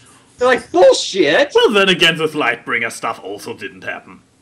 And what? They'll concede, okay, yeah, there was a mega spell underneath the core there, and there might have been a mayor named Blackjack who, dealt with it or some shit, but saving the whole world? No, shut up. This is just you people in the Lunar Commonwealth, trying to raise yourself up to the NCR and our own little mythology with the Lightbringer. It's a complete rip-off of, the Lightbringer story. So yeah, it's skeptical. They don't believe what happened to Blackjack is gospel truth. It's a myth. And so some people like the myth, some people accept the myth, some people say the myth is true. A lot of people say, no, that couldn't have really happened. No man could have gone to the moon. It's not possible. Exactly. Which, brings me to the point where I like to scream, meta! Because I love the bits where you have the ponies argue and basically bring in the criticism you have about Fallout Equestria, as well as the criticism people have against Project Horizon. I loved it. How you let the ponies themselves duke it out. Oh, absolutely. So beautiful. Especially, I mean, I know your complaints about Fallout Equestria, so realistic. At the end, only one of their friends dies. Whoa, only high stakes. So, very realistic. Right. Yeah. But yeah, so, her legacy is, very, what would be the best word? Not conflicted. There's basically a lot of disagreement over what happened, what her contribution actually was, and part of that was affected by Glory's sister Moonshadow and Boyne, who said no, security was not a hero. Security might have helped people, but security also, fucked up and hurt a whole lot of people. Indeed. So don't be whitewashing, her accomplishments with, this hero worship, because she doesn't deserve it. Wow. And you have to admit, there would be people that would do that. Everyone in FoE just assumes, yes, the Lightbringer is essentially a glorious, wonderful hero. You never have critics. Yeah, it's like we've got our tainted history because she did a massacre in Arbu. Yeah, and it got out. Or how does the Enclave feel about the Lightbringer? Just the Enclave citizens. It's like, gee, we had a very nice life, and then suddenly this unicorn from the surface, created a complete mess. Yes, our military was, doing some wrong things, but the citizens' lives were more or less better than they were on the ground, and now all of a sudden that's been completely kicked over. So same thing with Thunderhead, I suppose. Yeah. Beautiful, happy utopia destroyed, and they all get dragged down to the wasteland. Yeah, yeah, and so her legacy is very. Oh God, why is my brain failing with vocabulary today? Not conflicted. I'm contagious. Controversial. Spread. That's it. There's a lot of controversy about Blackjack in her contributions in the future. But I was able to discuss the Lunar Commonwealth, basically the city-state that gets set up in the around the Hoof, and what some of the consequences were of the people that she interacted with. So, yeah. Shall I continue rambling on, or questions, comments, concerns? Or? I guess, Ty, why don't you start and throw something about the epilogue you wanted to address or ask? Well, I don't have much to say. I'm just listening and taking it all in. I'm like, she's not portrayed as the hero. I know. Right. I'm sorry, I'm just messing with you. Vector, do you want to go somewhere? Because I have quite a few notes about the thingy. Well, I certainly was enjoying the fact that we actually found out what happened to some of the other characters, like Scotch Tape and, was it Pathia? Then again, it was semi-found out. I mean, we don't even really know what Pathia read on the scroll. So, in the author's notes, you mentioned that some of you guys want to take stuff somewhere. Also, okay, for whom did you set up this spin-off? Okay. Yeah, same with Sweetbot as well, wasn't nicking also another the spin-off. pitbuck. Yeah. Right. So the one with so the first story that has kind of, because I come up with stories all the time. The first story idea that I had involved Scotch Tape going to the Zebralands and dealing with the Project Horizons version of events that are happening in the Zebralands, and actually coming across these tribes that, I outlined in Horizons, but we never actually see. I mean, yes, we see Sakashi as a storyteller, but we actually don't see a tribe of Sakashis. We see the legate, but we never see any of the other tribes. So that is very fertile ground for me to just say, hey, I can now mess with in the other half of the world. Because I wasn't done mucking with Fallout canon enough, I'll go ahead and muck up over there as well. Oh, you poor soul. But it's like Magina. You still believe that your next story will be shorter. Oh, Lord. 4 years, we'll be here 4 years. I want it to be short. Future. I have to learn to write shorter, more concise, more disciplined stories. I do. Yes. I will not disagree. with Horizons. But in this case, Magina, Pythia, and Scotch Tape are all young characters, and they beg the question, what next? What's next for them? Scotch Tape has lost P21. Chapel is no longer, even really home for the Crusaders anymore because so many people are moving in. That whole Crusader identity of this being the little town of the children, like Little Lamplight, just doesn't work anymore. Not in a place where the hoof is rebuilding like it is. So what does Scotch Tape do when she's lost so much? She's lost Blackjack. She's lost her father. She's lost her mother. Even her stable no longer has the population that she grew up with. There's only 13 survivors in that reactor, and I have changed in her life. It's like, what do I do? Do I go back to 99? What about my shipping head cannon with duct tape and bastard for the win? Oh no! Oh, I'm getting vicious of that space pod again. Oh. Magina, she has lost her mother, and she's just lost her brother. Not talking about her dad, yes. And her father. So where does she go? I mean, there's a camp of Zebra because the Commonwealth says, hey, if you're intelligent and you agree to abide by the rules, you're welcome here. Which is also this rule of citizenship is cruel and amazing at the same time. Of course, you've got the Brood who don't know what they're doing. Yeah, I mean, in history, I learned that in Europe back then it was a famous thing to have the intelligence as a class of citizens, or not a class, but an actually political movement. Mm-hmm. And yeah, nowadays it's really we could use this a little bit more again. Nevertheless, sorry. It's okay. And then, of course, Pythia. What does she do? Does she go back to the other two, what is her face? Wrinkly butt, melty face, and Wahaha. That's what she called. There's no story there. Mm.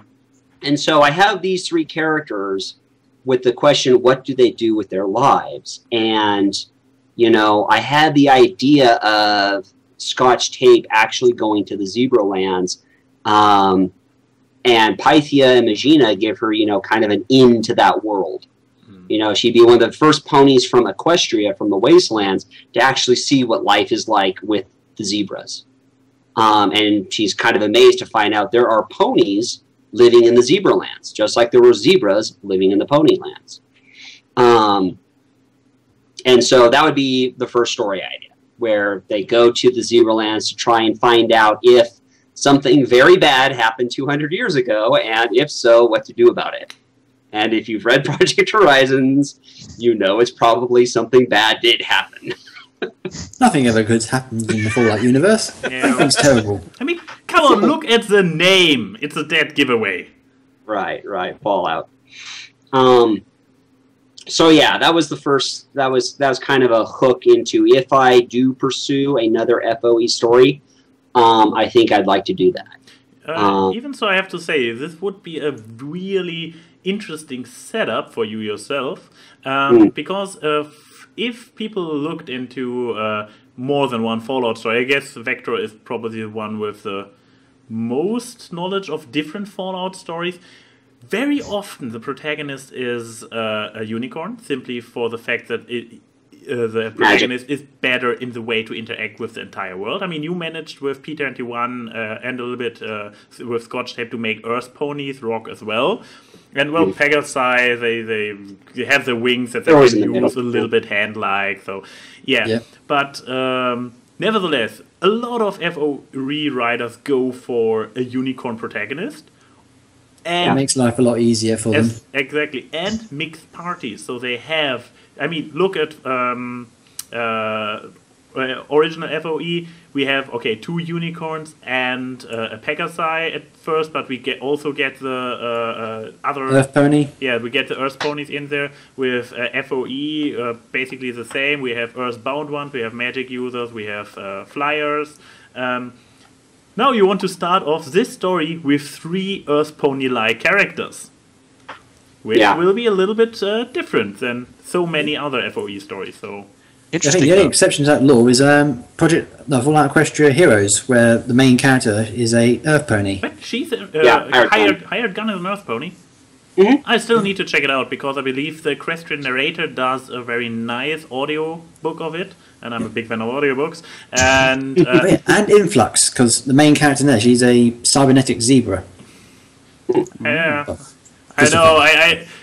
I had my eye on Influx, and I was like, oh, this looks good, and oh, Vector is drawing stuff, so at least it has the Vector seal of approval, but I didn't pick it up because I hate unfinished stories. I mean, how the heck did you get hooked onto this one? I know. I got hooked. I don't know how far it was when I got hooked. I believe it was in the it's the later 40s. Or something. So yes, I hate unfinished stories because of the waiting period between new chapters. I had a panic attack. I thought this thing was on hiatus. I was like, Blackjack's has been shot in the computer, and then it gets destroyed by Steel Rain. Steel Rain. I was like, oh my god, please don't say this is on hiatus. Where's the next chapter? Yeah, but that's the thing.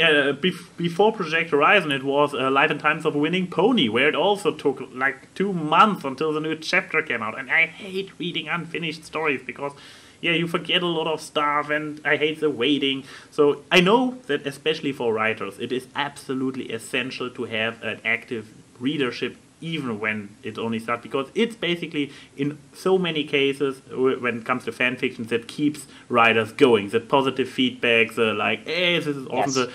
Otherwise, you're writing in a vacuum. Exactly.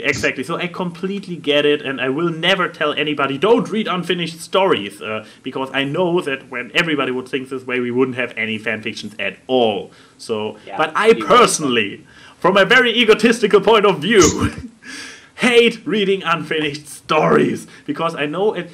Two reasons. First of all, I hate the waiting and the very high risk that it doesn't get finished. Yes. I hate it so much when you have invested a lot of time and you really are eager to see how it stops, and then the author is just like, oh, I'm leaving the fandom. Whoa! No! I need the finish. I was even thankful for the final movie for the sci-fi series Firefly. I was thankful for the TV special which ended the series Farscape. Even so, they were not good in comparison to the show that came before. They gave me closure. I need this. Don't worry, Battlestar Galactica did the same to me. Yeah. So I will say one thing that I have done well is I've put out a lot of work rapidly. I know that I hear writers go, yeah, I haven't updated my story for 6 months, and I'm just like, how? Yes. How can you not update in 6 months? And I know why. I know perfectly why. I would be the exact same way. You know, real life gets in the way. Entertainment gets in the way. There's all kinds of distractions. So one thing that I had to do, thankfully, very thankfully, I had a writing team, and we would set a deadline. And I would know I have to have some shit finished, ready to be edited. We call it brushed, ready to be brushed by the time we all met. And if I didn't have that, you know, I would, of course, feel like garbage. So I never allowed myself to fall into this, oh, I'm just not going to write anything for a month or 2 months or 3 months, because it's very easy to turn 1 month into 2 months, 2 months into 4 months, and then pretty soon you've forgotten your ideas and you're no longer interested in finishing the story. Yeah. I mean, I did pretty much the same thing those writers do for my YouTube channel. I mean, with YouTube channels, people expect more frequent updates, and I just checked. My last actual real good scripted edited video was on June 7th, and the one before was April Fool's. So, wow. Yeah, I'm surprised that my channel is not yet dead. Yeah, we're all in the same boat. When I got back after basic training, I had to start getting something fresh on the menu. Start reviving my channel. Yeah, you have to get you have to keep that creative momentum going, because there's so much in life that will suck that momentum, take that creativity, and you'll channel it into watching videos instead of making them, or reading stories instead of writing them, because it's easier. Or you start a Let's Play channel. Yeah, and so that is one thing that I have done well, that I will say I am good at, is at least I put out a story or a chapter every 3 or 4 months. Once the most I slowed down was the last 4 chapters, because I had real life stuff moving and whatnot, and just it slowed to a crawl. It drove me nuts, because real life's like, can we get together and edit? No. And then the next week I was sick, and it's like real life will stop you from being creative if you let it. True. Oh well. So, shall we return to the epilogue? Yep, we've seen it. I'm just looking. I know it's completely cool, but I just see that they are small. Also, most points are rather small. I have here, and we already addressed a few. Maybe to blow the big one right into Tyandaga's face. Fun fact. What we talked about earlier, what you asked me a few days ago, if you should keep it in or not. This wasn't even such a big deal for me. Maybe because you lightened the blow by mentioning it up front. But the fact that, drum roll, super spoiler incoming, that Whisper turned into the element of magic wasn't even such a big deal for me. It was like, oh, okay, this happened. Damn it, I wanted it to be a big deal. Yeah, I had so much other stuff, like which kept me far more like, why the technical decline? I mean, yes, the reverse technology. I mean, basically, the Wasteland is basically already a technical decline, because they are just living off the scraps of the previous world, of the pre-apocalyptic world. And now there is this even more decline. Why? Why there was a statement about, oh, if you don't have a press, you cannot do it. They still have the technology lying around. They even have the most advanced technology just lying around. Okay, a lot of stuff got destroyed with the core and with Thunderhood crashing down and stuff, but still so much awesome stuff lying. The colleague, I never can pronounce it. Collegiate. Yeah, the Collegiate basically had so much advanced stuff, and with the cybernetics and all, and now we are back to, we barely even can have replacement parts for our bullets and guns, and like, why? Why? You have it reverse engineer it. Okay, you don't have coal anymore, but you did very fine without. The entire core didn't run on coal. Okay, it probably ran on the ether, but nevertheless. True. Okay, so here's what I was going with the technological decline is, do you know Pirpat, the city outside of Chernobyl? Yep. No, Yeah. I'm a geographic and historical loser, so I don't know. By the way, Really? You're like the closest of all of us to it. It's basically a city that's outside the nuclear power plant Chernobyl. And they've actually done studies of the infrastructure of that city. And it's only been 60 years since the city was abandoned following the Chernobyl disaster. And so much of the stuff doesn't work that they were actually looking at, well, how could we actually get something like a lathe that was abandoned in a machine shop for 60 years to actually work again without having factory parts to make it functional. And it was incredibly difficult to make those parts work. The fact is, we take for granted the fact that we have hundreds of thousands of factories making hundreds of thousands of parts to repair and maintain all of the devices that make our life incredibly easy. But the fact is, you know, oxidation happens no matter where you are. Things break down constantly. Plus, they also endured 2 separate attacks in those 200 years. One from dragons, the other from griffins. And so the damage of those battles, on top of just general decay of not having all of those factories, you know, during the Great War, churning out all of this great stuff, a lot of those technologies that are commonplace during FoE and Horizons just really aren't around anymore. But institutions like the NCR, the Commonwealth, the Twilight Society do preserve it. It's not a complete regression into Dark Ages. It's more like slipping back to probably around the show, to the technology level that's in the show. Where you have steam era. Right, where you have steam engines, that are wood fired, not coal fired. You can actually run a steam engine on coal or on wood is just not as efficient. And it's getting those very finely wrought for those high-end firearms. No longer is as easy to do. It's cheaper and more efficient to buy a sword or a spear or some other kind of melee weapon or reusable ranged weapon than it is to try and pursue firearms. And so that's what's happened with the technological decline. Now, that's not going to continue forever. And like I said at the end of the chapter, if this conflicts with your own headcanon, ignore it. But I was thinking about all of the things that have happened in the Hoof and in the Wasteland in over 200 years. I think a lot more would be lost than having all kinds of super technology still hanging out around the Wasteland. So yeah, it's been 400 years since that stuff was made. Yeah. I'm trying to think of something that's been around for 400 years that's like super technological. It wouldn't exist. Well, we didn't have super technology 400 years ago on Earth, so... I know 400 years ago, they're still burning people at the stake. Yeah, Plymouth Rock has been around for 400 years.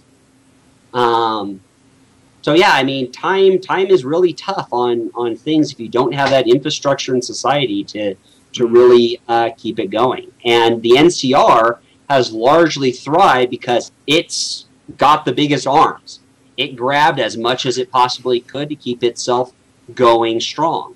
The Twilight Society, they've done everything they can to keep their own, Tenpony Tower and to keep Celestia 1 operational, because that is a very big stick that they control. And they like controlling it. You can exert a lot of influence over people if they know they can instantly incinerate you and turn your settlement into molten glass. And the Commonwealth survives because of this pulling together. Them actually working together in unity to try and make a better, society and place to live. Plus, they have the mega stable that's been uninhabited for largely 200 years. And they only take smart people. I still like them. Well, no. Essentially, if you're intelligent, if you can basically speak and you're sentient, you are protected under Commonwealth law. Okay. I was actually like, you have to be a really smart guy, not just being sentient, but I interpreted intelligent as being smart. No, they weren't that elitist. Oh, no. Too bad. I would have loved it. You kind of lost faith from my point of view. like literally, your face cam turned off. That's what I meant. Oh, did my face cam turn off? Yeah, we're looking at an angry pony at the moment. I'm a confirmed internet troll. I should mention this. Oh. Sorry about that. No problem. That's right. Sorry about poking fun. He's back. Yeah. Hey. And we also got the happy news. P21 was their father. Oh yes. P21 was their father. So why use the phrase flutter?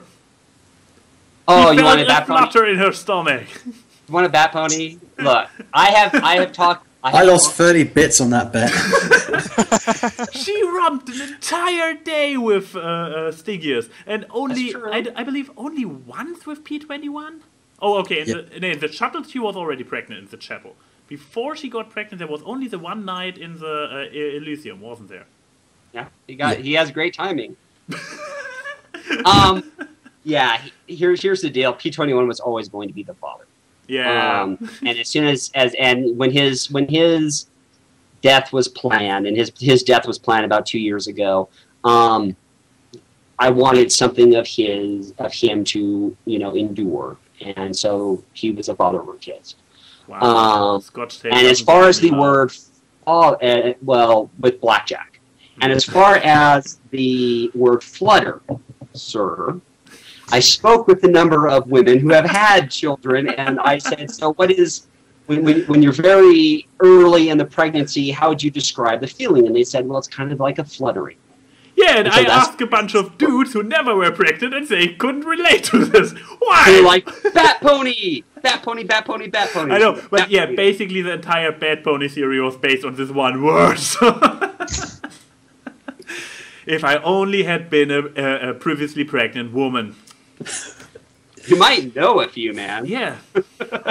You could have asked. Yeah, but no, actually, I believe I don't know any previously pregnant women who are native speakers in English. I know many, but they're all German, and I could ask them, like, what would you describe it? And if they actually would use the equivalent in Germany, I don't know, maybe they should. Now I need to ask my sister about it. So yeah, P21, they're P21's kids, and I kind of wanted that because I knew he wasn't going to make it to the end of the story, and I knew Blackjack's as security wasn't going to make it at the end of the story. It's kind of so yeah. I definitely wanted to have that bit behind, and of course Grace raised them as her own. So, she knew, look, this is now both Twilight Sparkle's essence and Shiny Armor, which gets kind of a little interesting genetics-wise. I have no idea. That's like 8 generations removed, though, so it's probably safe. Yeah. But yeah, so she was fine with it as long as there was no, these are illegitimate, and in fact Blackjack is now ruling the society. She wanted to keep that for herself. So better to be people to believe that she had an affair and they're her own kids than somebody else's. Mm-hmm. Yeah, and it protects them as well. Because there were a lot of people that were not happy with Blackjack. Indeed.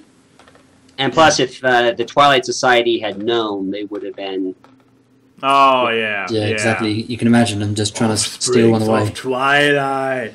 This is basically like Twilight time. Twilight. Great. Twilight time. God, I so did not like this. I didn't hate the episode, but I did not like that. Like, other episodes I say I liked. This one I was like, nah. Nevertheless, derailing again. I'm so good at this. Also, talking about Grace, that she basically still was paralyzed was once again a nice touch to show that the consequences are real. So yeah, she was paralyzed in that last fight with the Brood. I remember, yeah, but that it actually stuck. This is like, okay, yeah, it is this sincere. Another bone I have to. I'm bad with English phrases again. Do I have to pick a bone? Yeah, a bone to pick. Okay, it actually was the right one. You can still put it into the "it's your own headcanon" thing. Nevertheless, I believe it's the funniest thing that you did turn Little Pip into an immortal. Because, first of all, Little Pip's immortality, more or less. Little Pip's more or less immortality was one of the things that threw me into a depression, in combination with a certain misunderstanding of what the story actually told me, was what threw me into depression after Fallout Equestria. Now, seeing her as an actual immortal was like, weird. But yeah, my depression with Fallout Equestria came from the fact that I pictured her being immortal, forever prisoned in this cell. Right. Yeah. And do you think that Velvet Remedy and Homage would let Little Pip stay in that existence if they could help it? No, but I completely... there was actually a very... Whoa! Uh-oh. My PC just went black. I didn't touch it long enough. So. Screensaver. Yeah, it was a misunderstanding that she would have... I mean, in the 10 years later chapter, it is very clearly described that she can leave the pod. I was just too stupid to read it, and instead of reading this line, which would have cleared everything up, I fell into depression. Great job, AnY. Great job. You are one idiot of a reader. All consequences aside, it was a funny feeling to read it and be like, okay, she's immortal. But yeah, this also was like... As far as I know, K-Cat never intended her to be immortal. K-Cat was more like she was with her mutations and how much she got beaten up throughout her adventures. She'll live centuries. Yeah, she basically would have had a remaining lifespan of only a few years outside of the pod. But since she was in the pod most of the time, at the very end of it, she basically lived more or less as long as a normal pony by only coming out every now and then to have a nice birthday celebration with Homage. And then later on, Blackjack. Yes, this is, and you lost faith again. Oh, you're coming back. Okay, yeah, and this was like, okay, not sure how to feel about it. Little Pip being at least long-living, very long-living. Right. So the deal is, I kind of take it off of the quest perk where it says you now have a lifespan of an alicorn. But then there's also the afterwards where she says my health was shot. And so I asked the question, what would Homage and Velvet Remedy do about Little Pip? They wouldn't just simply leave her there. So I went, Velvet Remedy and Homage would want to keep Little Pip healthy and rebuild her immune system and, keep her, mentally and emotionally as happy as they possibly could. But they both also know that they're going to live a lot shorter lifespan than Little Pip is. Why? What's that? This is the point. This is actually the one point. Before that, all the explanations, yes, I'm completely with her. How did they know that she would live so much longer? Because she spent so much time in the port, or? Because after 20 years, they're older and she's not. After 30 okay. years, they're older and she's not. Okay. And when Homage is 80, I imagine they're not having sexy time anymore unless you really go for lemon. Well, we know Homage. I wouldn't put it beyond her. Oh, my hip! I didn't need to hear that. No healing potion will have that one. Yeah, after a certain number of years, though, they would realize that Little Pip is not aging as fast as they are. Yeah. And I believe in my head, I figure 500-600 years before Little Pip, her body finally wears out. Blackjack has no idea how long she's gonna last, and she feels bad for whichever one of them has to go first. But this is the immortal dilemma. They can't have normal lives like everyone else do simply because they're living on a completely different timeline than the people that they would normally have those relationships with. So the people that they can be closest to are those like themselves. And I think Homage and Velvet would have recognized this and said, look, Blackjack, okay, you need to take care of her because otherwise she is going to lose her mind. She's going to watch us die. She's going to watch people in the wasteland die. She's going to be continually isolated. And that brought up the question of Celestia. Because I don't believe Celestia would be content to be bound to a ball of metal. Even if her soul managed to keep it completely spotless and nothing bad happens to the SPP, the towers would still fail eventually, which they did. And so Celestia, I think, would eventually go, look, I'd like to be reunited with my sister. I know that there's a world beyond this one. I've been with you to take care of you for so long, but I can't stay here forever.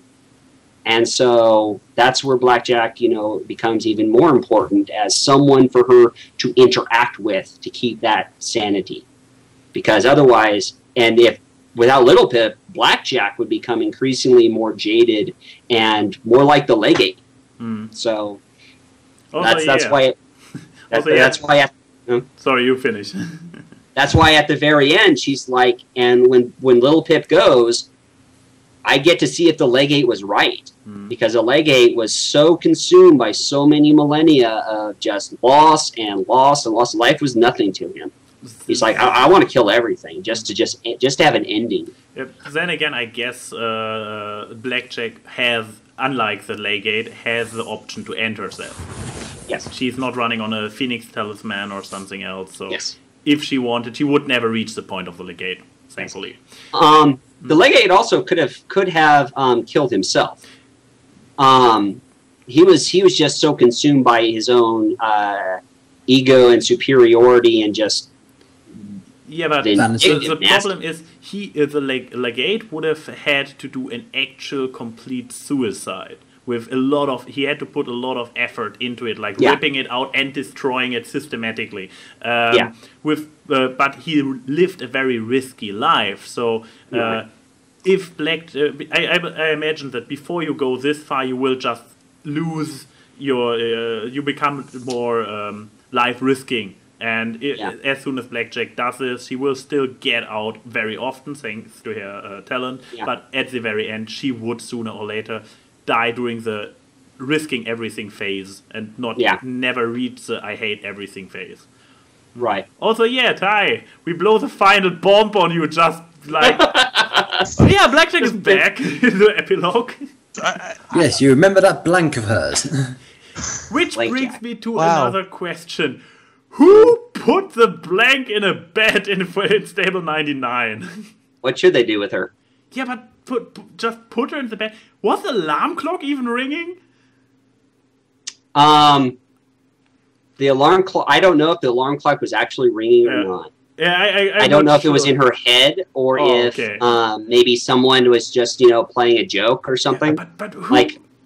Somebody gave her a pip bug and put her in a bed like a puppet. Yeah. Like, what? This is a weird thing to do. More like a shrine than anything else. Okay, still weird. I mean, what do you do with her? I mean, she's breathing. She has a literal shrine and chapel. True. Yeah, that's her tomb. But it's like, what do you do with the actual blank of Blackjack? What? It is so weird. Did you weird. Put it in a corner somewhere? I mean, this is basically what they did. They put her in a bed and it was weird. Yeah, but what else do you do with her? Experiment on her? It's a good question, actually. Brain transfer? A brain transplant? I mean, what do you do? I mean, she has no mind. Kind of reminded me of that. Remember, was it the X-Men 3 movie? When Dr. Xavier just drops into that blank body at the end of the movie. Oh yeah, the guy that's brain dead. Yeah, It's very similar. Yeah. But okay, I give you this is an absolutely fair question. What else to do with her? And I don't have an idea. And so, okay, touche. You completely debunked it. Well, their thinking was this was Blackjack, and this was Blackjack's home, and this was Blackjack's room, and so this is Blackjack's bed. We will put her in there, and this is Blackjack. And it's a very for 99. It's a very kind of a solemn thing to be her caretaker.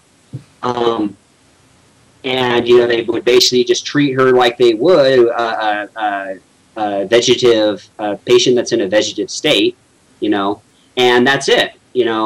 People they would occasionally allow people to view her, but by and large, what else do you do with her? Yeah. So what I like to, I don't know if it's Boo ex machina, but you can say that Boo set the alarm. Maybe. Or some pony in the stable set it as kind of like a prank, like somebody hears the alarm and they're like, oh, what? Why is there an alarm going off in the shrine or whatever? But also, I like that you finally found some use for Boo. Same here. Yeah. And the fact that she's slightly discorded. Yeah. Yeah. I like to see that's never gotten away from that fact that discord is once in her body. Yeah. And, call me superficial, but I also like a lot of fan art of Eris. The Rule 63 Discord. So, I'm sorry, but, the Equestria needs Discord, and she is effectively a terrorist. She's not mean. She's not malicious. She hasn't gone, that far as to, making ponies miserable because, she can. But she does believe that it's her responsibility to stir things up. On an alignment chart, where would you put her? Chaotic evil or neutral? Chaotic good or chaotic neutral? Right now she's on the line of chaotic good. Okay. in another when she no longer cares about the long-term suffering, she might turn neutral. But then again, she turns chaotic neutral, and when she starts doing it for fun, then she's chaotic evil. I don't know. She if did go out of her way to that. steal Little Pip's figurines. Yeah, she stole Little Pip's figurines. But only to set Rarity Soul free, which was once again good. Yeah. I mean, there were still parts of Rarity's soul trapped in all the figurines. Yeah, and should Rarity be trapped in a figurine forever and ever, with only like the smallest part of her soul going to the ever after? No. So, the figurines still exist. They're just no longer, imbued with, Rarity's essence. Indeed. So, other small stuff. This Apex, the Alicorn they tried first. Is it a reference to something or not? I tried to figure it out. Okay. Or here's the deal. Because I'm not sure if you actually told Ty. Whisper is the element of magic. Mm-hmm. And this was Swift. This was 100% Swift. I was honestly she is raising her kid. She's a rock musician. She's got a lot of pain and a lot of anger, and she expresses it musically. And so Swift, who is a huge fan of Whisper, said, "What if she was actually the element of friendship?" And I went, No. If we make her the element of friendship, Blank Jack would have to be the element of generosity. No, we're not doing that. And he's like, no, but it really, really makes sense, because during the fight for the hoof, she pulled together all of these ponies with the power of her music. And I'm like, but that's not friendship, In order for there to be friendship, she'd have to become friends with, the other four, plus whoever generosity turned out to be. And the only way that could happen is if we actually knew the story of, the elements of harmony and firing of Guardians of Equestria. So there'd have to be, say, alicorn, because a lot of people speculate that the element of magic in FoE would be an alicorn. And I went, well, so what if Little Pip did find an alicorn that she thought would be the element of friendship, but they get her to Guardians of Equestria, telling her, oh yeah, you're going to be the element of magic, you're the element of magic, you're the element of magic, we're sure of it. Little Pip picked you, and it doesn't work. And this alicorn, who's already, very magically, successful, very, very magically potent with raw, literal magic, goes, it's not me, the rest of you are the problem. The rest of you are why this isn't working. I can grab 5 other alicorns and be instantly friends with all of them. Because we're all alicorns. We're all hooked together. Yeah. Friendship. Yeah. Yeah, I tried to... Oh, okay, sorry. And so this whole story then evolved of Whisper essentially, pulling the other 4 together, working with Velvet to make her admit, sorry, not all alicorns, you want to think of them as innocent and naive, and she's not. She's going to kill us, and she's going to kill a whole lot of other people unless we stop her. And, Calamity actually having to, step up to Velvet, because loyalty is not blindly following someone out of love. Loyalty is stopping and saying, you are making a big mistake, and it is my job and it is my obligation to stop you from making this mistake. So yeah, and then of course once I'd done that, I went, oh crap! Now I actually have to make her the element of friendship. Yeah, I was just wondering, because I couldn't recall the name. I actually started researching the name today, like. I found out that there is actually a character named Apex in the Did He Do Chronicles. So I was like, is he referring to this Apex? I'm so sorry. Did He Do Chronicles? I'm sorry. It was a coincidence. It really was. I mean, it's I believe it's an actual word, Apex. So yeah, probably there are so many Fallout Equestria stories out there that at one point you pick one that a name that already exists was. And I also recall, because you compared her as the second coming of Twilight Sparkle, that maybe was it a character one mentioned somewhere else? I know that there is a Fallout Equestria story about Alicon, which turns into Twilight Sparkle. So oh, don't! That was a bad story. Is it a bad story? Oh, I had it on my read later list. You can read it, but it's all a matter of opinion. And be honest, I just found the supporting characters a bit bland. Okay. It's like, oh yeah, tag along. Fair enough. Oh yeah, that's yeah.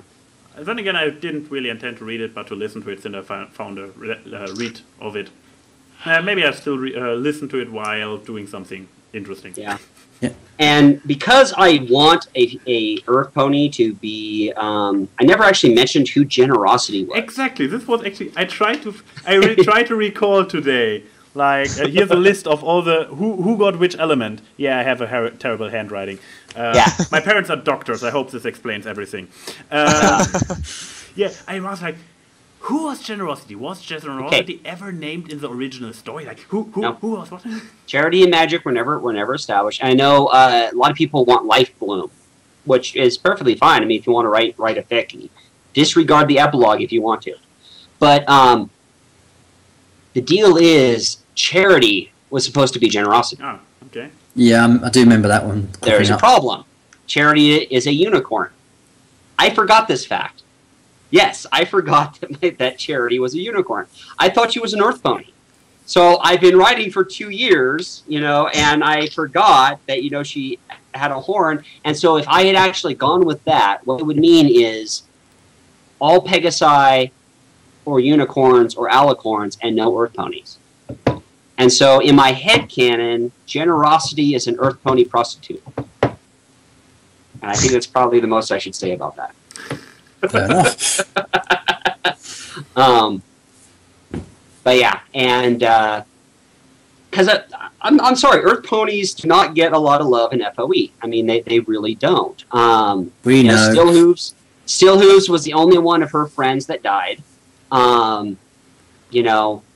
Rampage gets a brutal short end of the stick.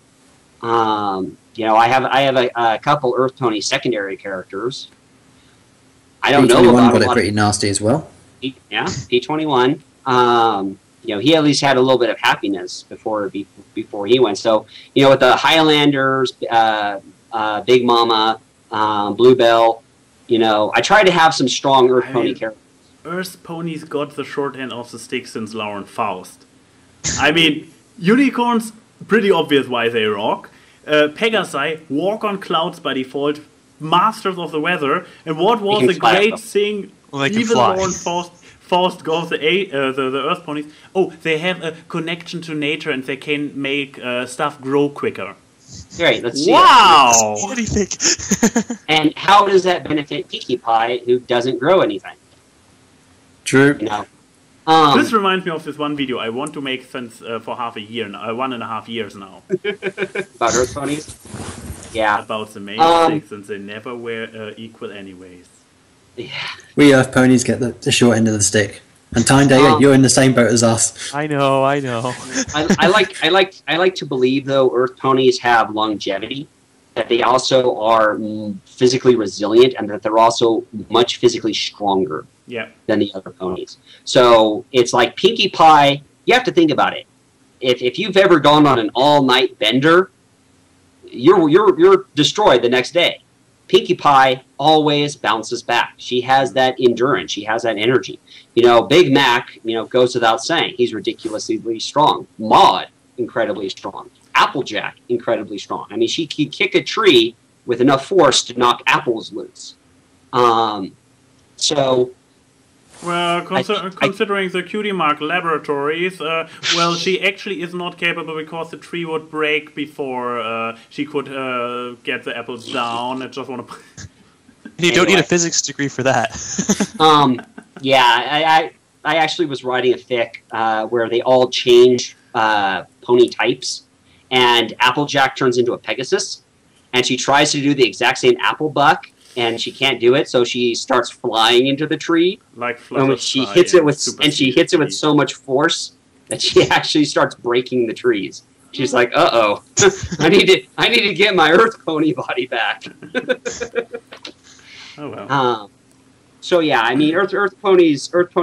I don't know a lot of other fics. I very deliberately did not read them while writing Horizons, because I've had people go, well, I had this idea in my story. Well, I'm sorry, it's a fun idea. You can have a lot of fun with it, and you don't own that idea, so sorry. So I don't know, how are Earth ponies in some of the other fics? Fallout stories only, or in general? Fallout stories and Fallout stories first. Then again, I mean, only. Is Pink Eye She's a unicorn filly. No, she's no unicorn. She's an Earth pony. Sure. Her suit does all the magical stuff. The inventory system and everything. So she's effectively a unicorn. She just doesn't have a horn.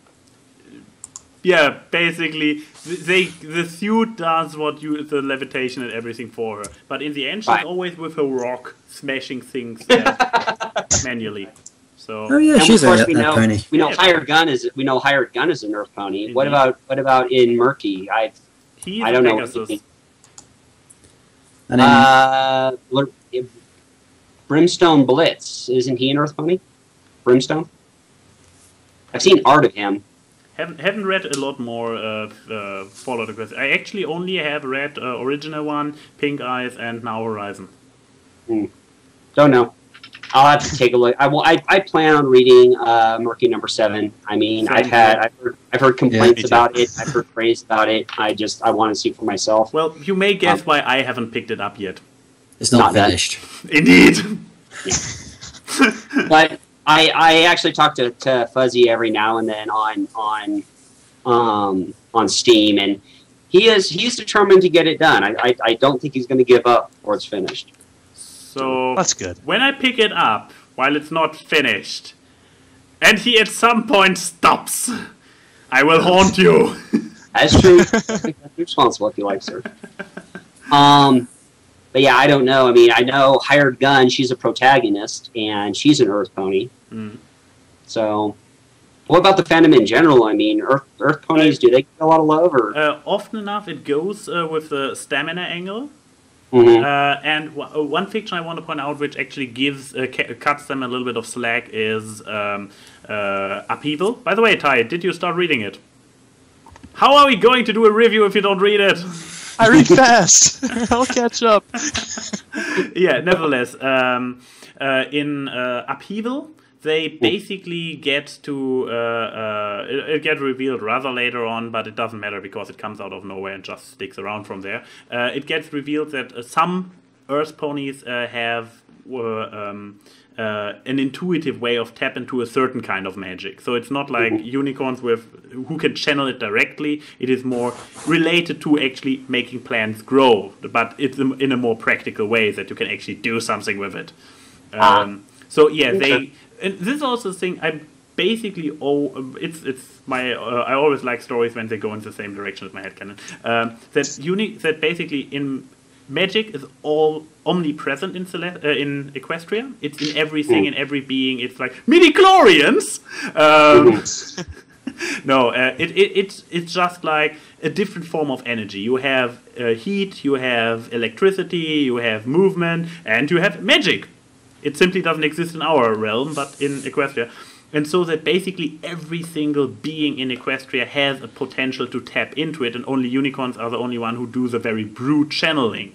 And the cloud walking and flying with Pegasi is already an intuitive form of magic, and Earth ponies also have an intuitive use of magic. Right. And yeah, in Upheaval it gets addressed very directly. Right. So we've gone we've wandered a bit far afield. What were you talking about? I don't know, the epilogue. I think there's this Project Horizons thing we were talking about.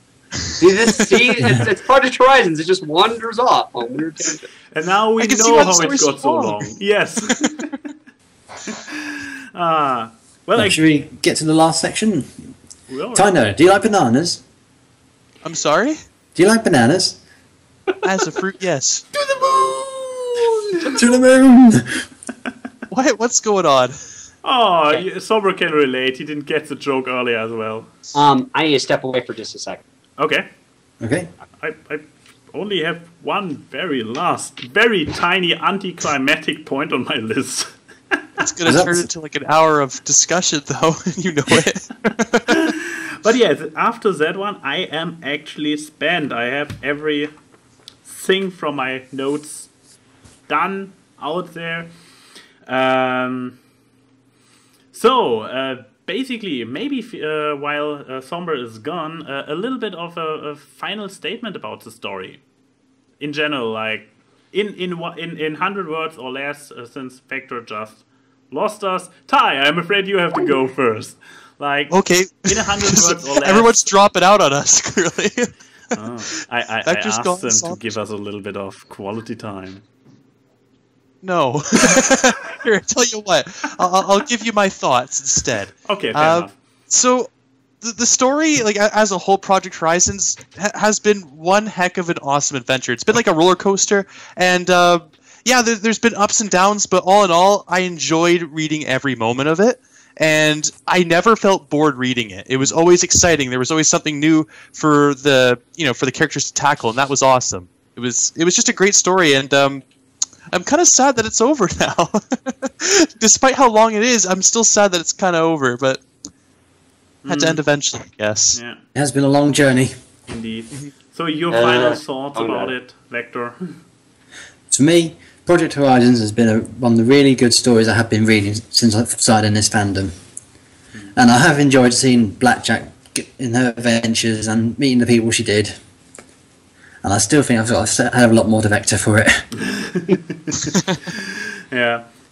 For me, it was also like it kept me going, which is, as I cannot get tired of mentioning, I'm a slow reader, I'm a lazy reader, I don't like reading in general, and this is a story which is like out of proportions long. This is one of those stories people write complaining articles about, that stories nowadays just back in the olden days, a good story was only 200 words, and nowadays it's millions and millions of words, and complain. Yeah, the R.R. Martin does this thing of having his novel go on for far too long and whatnot, and I went through it. It kept me going. For this length, which is a testament in and of itself, so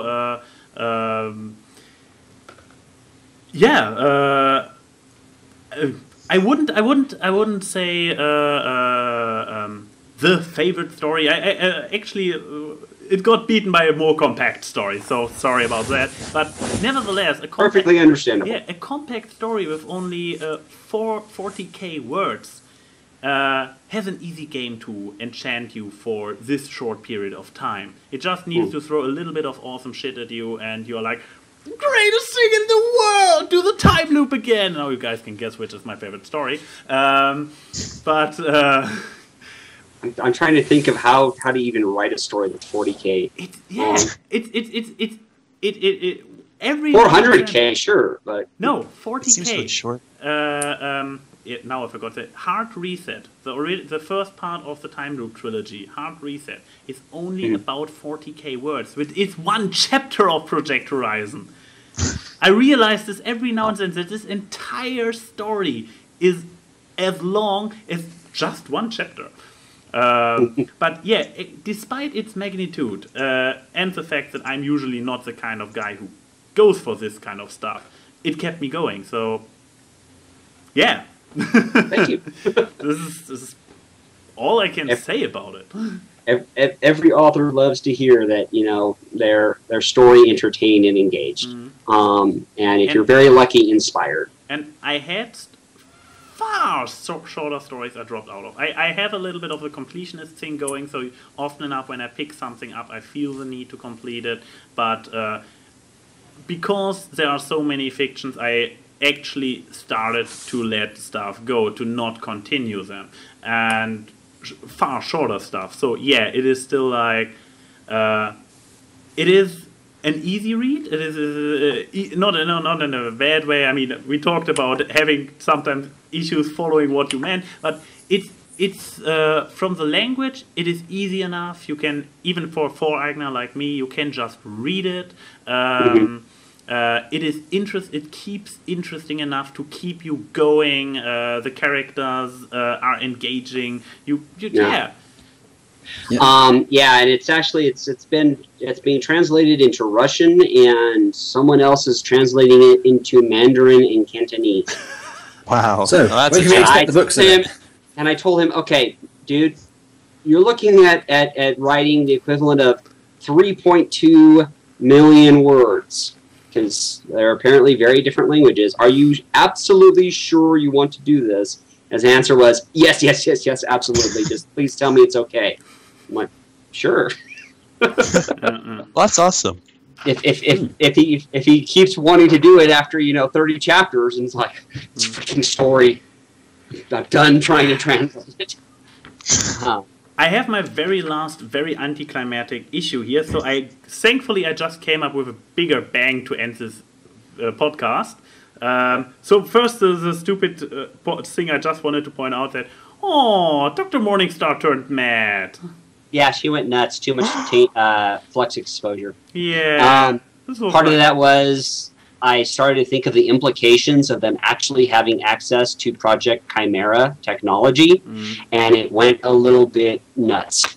Like the Commonwealth being able to just mass produce organs, and I'm like, I don't want the Commonwealth to be that. They're a city-state. They're like the NCR.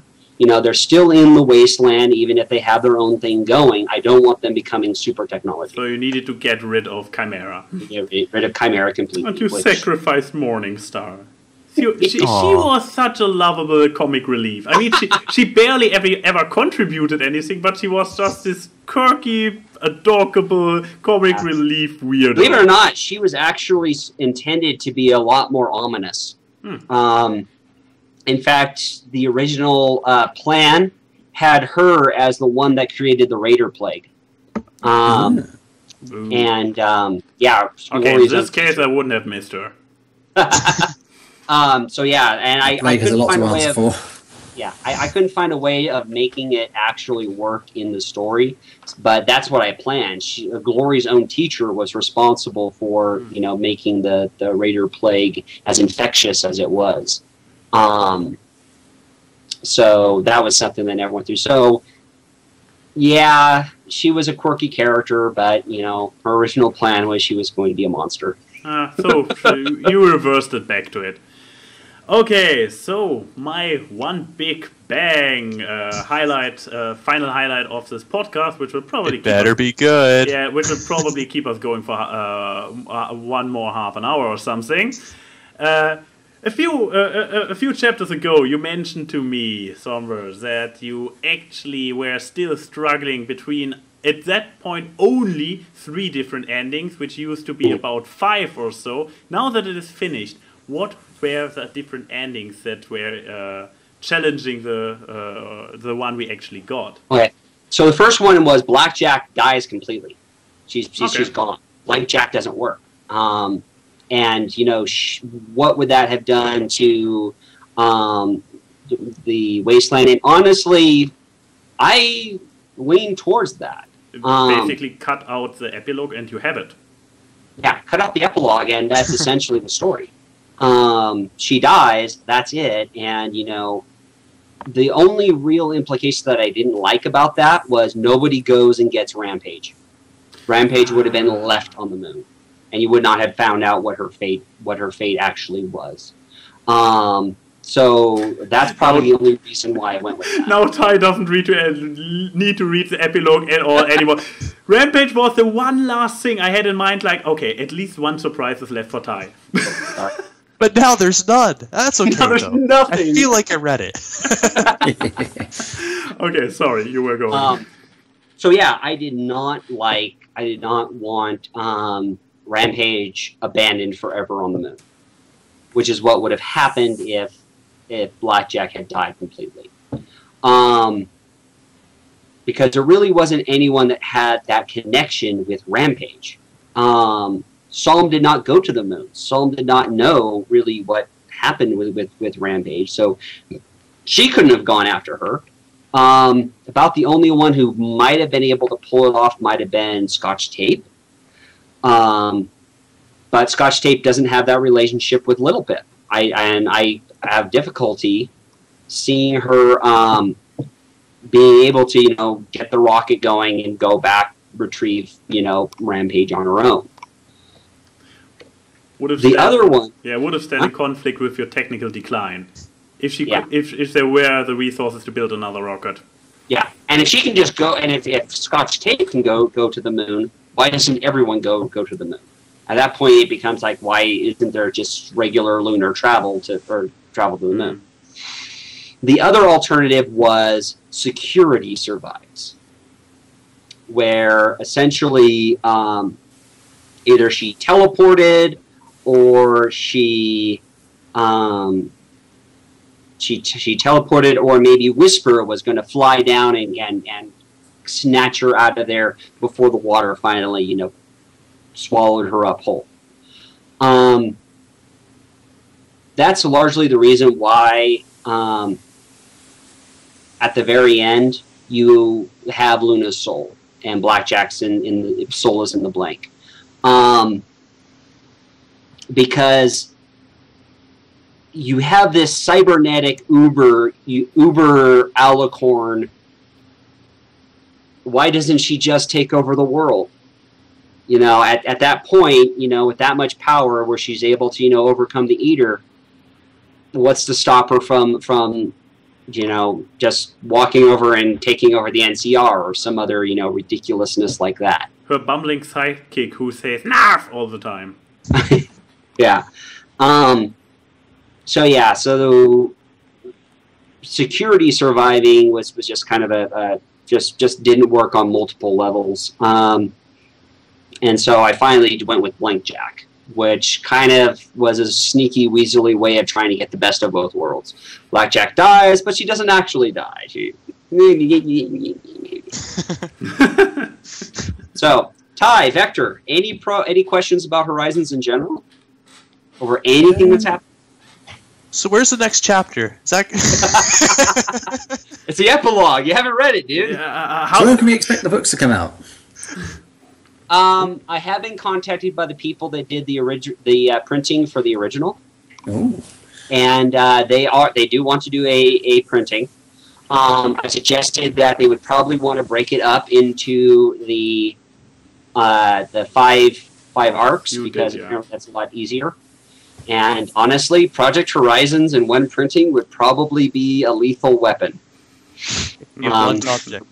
Or a perfect ballast. I mean, if you like that.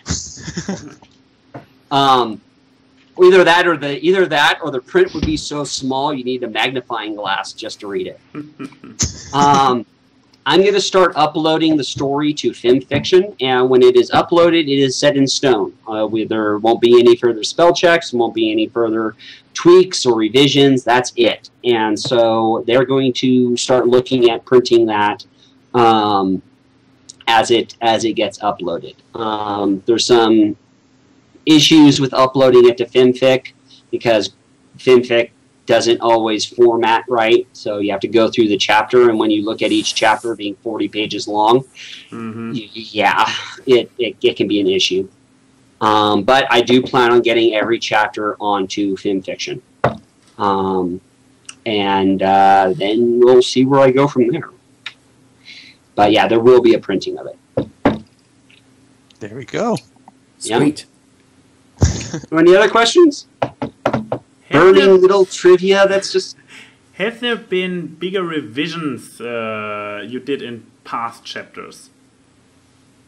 There were 3 revisions that I've considered. The first one was the glory scene. And after talking with about a dozen different people, I have to keep it as is. They liked the goodbye. They didn't think it was a cheat because she does die, like you yourself said. It's just she didn't die when the reader thought she did. She dies instead when she's in Blackjack's arms. Like Blackjack said, I won't believe she's dead unless she dies in my arms. And that's exactly what happens. And so with all that justified goodbye. Yeah. And so with all of that, they said, no, don't take it out. I know there's some readers that think it cheapens it. I can't help that. Can't make everybody happy. Yeah. Mhm. The second revision is fleshing out the scene at Society during the Grand Galloping Gala at Society.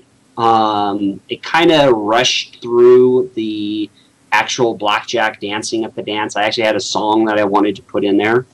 I know I shouldn't put songs in my story, but I like it. Non-diegetic, look it up. And the third one is actually in chapter 22, and it's where she cuts Marmalade's pit buck off. Originally, I wanted Marmalade to be alive, and she said, and she's being just eaten up by this virus. She's restrained in everything. She's starving to death. She's basically at that point of eating her own legs, and she tells Blackjack, "No, of course we were your friends. We messed with you. That's what friends do." And of course, Blackjack actually kills her. And then I went with, but that conflicts with the whole I am not an executioner. So, will I do anything with those three? I don't know. They're ideas. The Society one would probably cause the least trouble. And I don't like changing the one in 22 first because executioner, but also people have done people have actually gotten to 22 with audiobooks and with translations, and I don't want to force them to change that. So probably not anything big. Mostly it'll probably be just grammatical or little mistakes and here and there. So that's about it, though. And then we'll see where we go from there. Yep.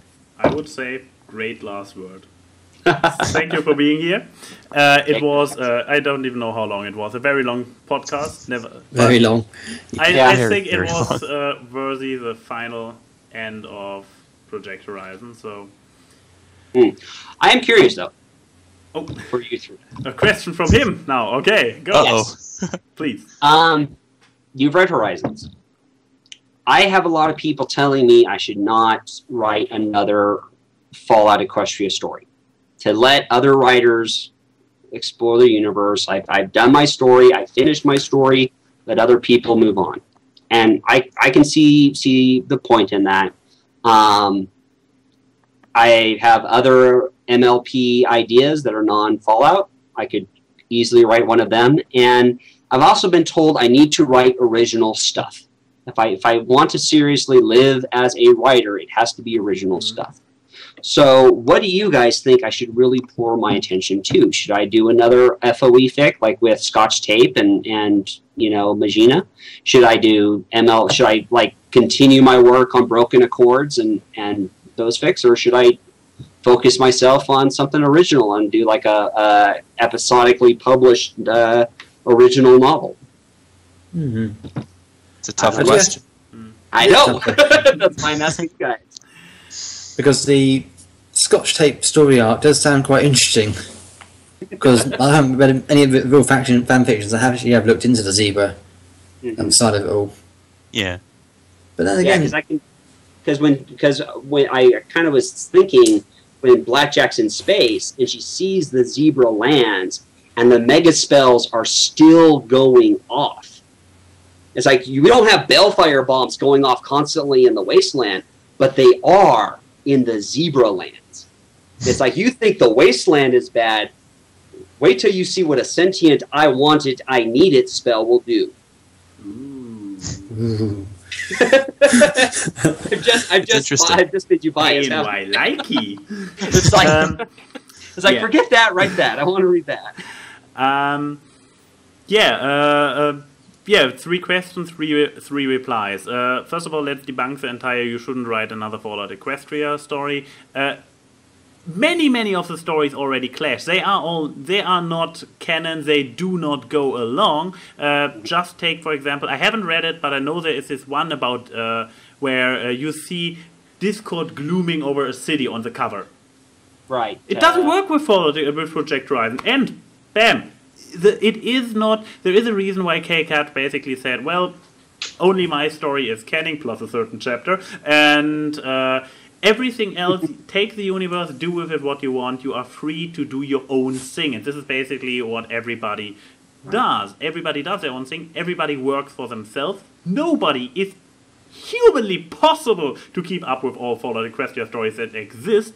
So that they clash at one point or another is absolutely not. It happens. It's not possible to avoid that. So therefore, the argument of let other people write their own stories is absolutely false from the very beginning, because you created a lot with Project Horizon. It is this monolith, which is probably, let's be honest, a little bit intimidating to a lot of people who consider going into FoE. But nevertheless, this is not a valid argument, because many of those stories don't work together. So, and especially since your current angle you are considering is to go in a completely new direction into the Zebra Land, the risk of clashing anybody or destroying their potential stories it isn't there. So now about the question, should you write another Fallout Equestria story or another pony story, I would say, what do you feel like? I mean, if you are like, I have ideas for both. I know, but if you are like, okay, I did 1.5 or 1.6 million word long Fallout Equestria story, I just want to do something different for a change. I would say, oh, hell, do that, for crying out loud. Do what you feel like. Same. Yeah. If it is really, I don't know what I feel like, though. That's my problem. Then write 2 stories at once. Whatever. I know that this is very risky giving especially you that advice, but for example, Econ is an author I'm following and pretty much taking everything he reads like he can write something. It's like, he writes stories parallel as well, which sucks because they're not finished and I have to wait even longer for that's my problem. When I work on more than one project, usually one project suffers and gets left behind, which sucks. Because that's time and creativity that's just pretty much gets wasted. You talk to somebody who is multi-channeling on YouTube. It's a very different situation, but it is the same problem. Right. Or try to, if you feel like really writing a short story, write a not FoE short story.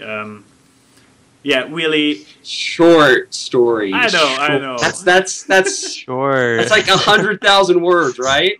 Which is still compared to what you usually 100,000 words you would be done in 3 months with. Let's face it. Right. Now for the really tricky one, your final question: should you do something original?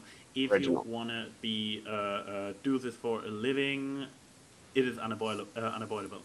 Basically, you don't have to do it right now. It's something I myself do. Like the Brony hype is still going on. The show is still running, but I don't know how exactly the future is. There is this apparently there is a pony movie coming out, so not Equestria Girls, but actual pony movie at some point in the future, and speculations are that this will be the grand finale of the entire G4 and that it will end then. Let it go on for a few more seasons, nevertheless. G4 will end. The fandom will not die. Project Horizons. yes. The fandom will not end. It will not be like, oh, show's over, we all have normal lives again. No, but it will definitely change. It will at least calm down. It will not... I don't believe that as long as any of us is still alive from the age group, that there will be people who will be bronies at heart, at least for our generation. Maybe there will even be people crazy enough to pick it up after the show actually... People who never watched the show originally. I don't know. This is really speculation. But as this big, lively, vivid thing it is right now, it will only continue existing for a bunch of years. Not sure if it is 2 years or if it is 2 decades. No one will never tell. We will be. So able to I need tell, something original if I'm actually going to. Sooner or later, it is a niche, and it is a niche with a timer on it. it's a question I face myself every now and then with what do I do with YouTube? If I don't have anything beyond brony content, what will happen if the show ever ends? I don't have an answer either. I only know that do it as long as it is fun, and I would say if you don't want to turn it into an actual living in the next few years, continue ponies as long as they are a thing. And enjoy it as long as it lasts. But sooner or later, if you say this is your dream, you want to be a professional rider, you can't avoid it doing original stuff because this is too much niche within a niche. Right. Okay. So I know. I'll think about what I can put together because that's the other problem is I have lots of different original ideas too. Yeah, you see. Yeah, but I would actually let me take one step back there. I would recommend do at least one not Project Horizon pony story before that, just to widen your audience before you move on to completely new territory. Project Horizon or Fallout Equestria is only a fraction of the fandom. You can reach more people. You can get more people interested in you as an author doing something not FoE related, and do this at least. Do at least one nice. I don't want to say big project, because I know what you do when somebody tells you to do a big project. So do a Somber. I put it for you, small project on something. Maybe I'll continue. Broken Accords. I mean, I still have the idea for that, and It's only 60,000 words right now, so only 60,000. Maybe 60,000. So I can take a look at that, tighten that up, and maybe continue that because that's still on Fem Fiction as well. So we'll see. We'll see what I can do. Yep. Anyway, gentlemen, it's been lovely talking with all of you. So I wish you all the very, very best. And hopefully I'll see you around and talk to you later. Thank you very much. Thank you for joining us. Also, thank you, Ty and Vector, for joining me once again. If I miss this entire thing too much, I will pick up just some random unfinished story and continue with one or two of you or all of you the podcast, the chapter-wise podcast thing. But yeah, it was a great pleasure. It was an honor, gentlemen. Looking forward to, basically from all three of us, what you put out in the future. Okay. And yeah, was a great ride. Thank you for that. Alrighty. Yeah, thank you guys. Well, thank you much. I got to go eat something. I'll go to bed. Take care, guys. Bye. Yeah, God, it's got to be what, 4 in the morning where you're at, ANY? No, it's only 1 in the morning. Only one. Only one. Alrighty. Well, I'll hopefully talk to you guys sometime again soon, I hope. Yeah, speak to you soon. Take care.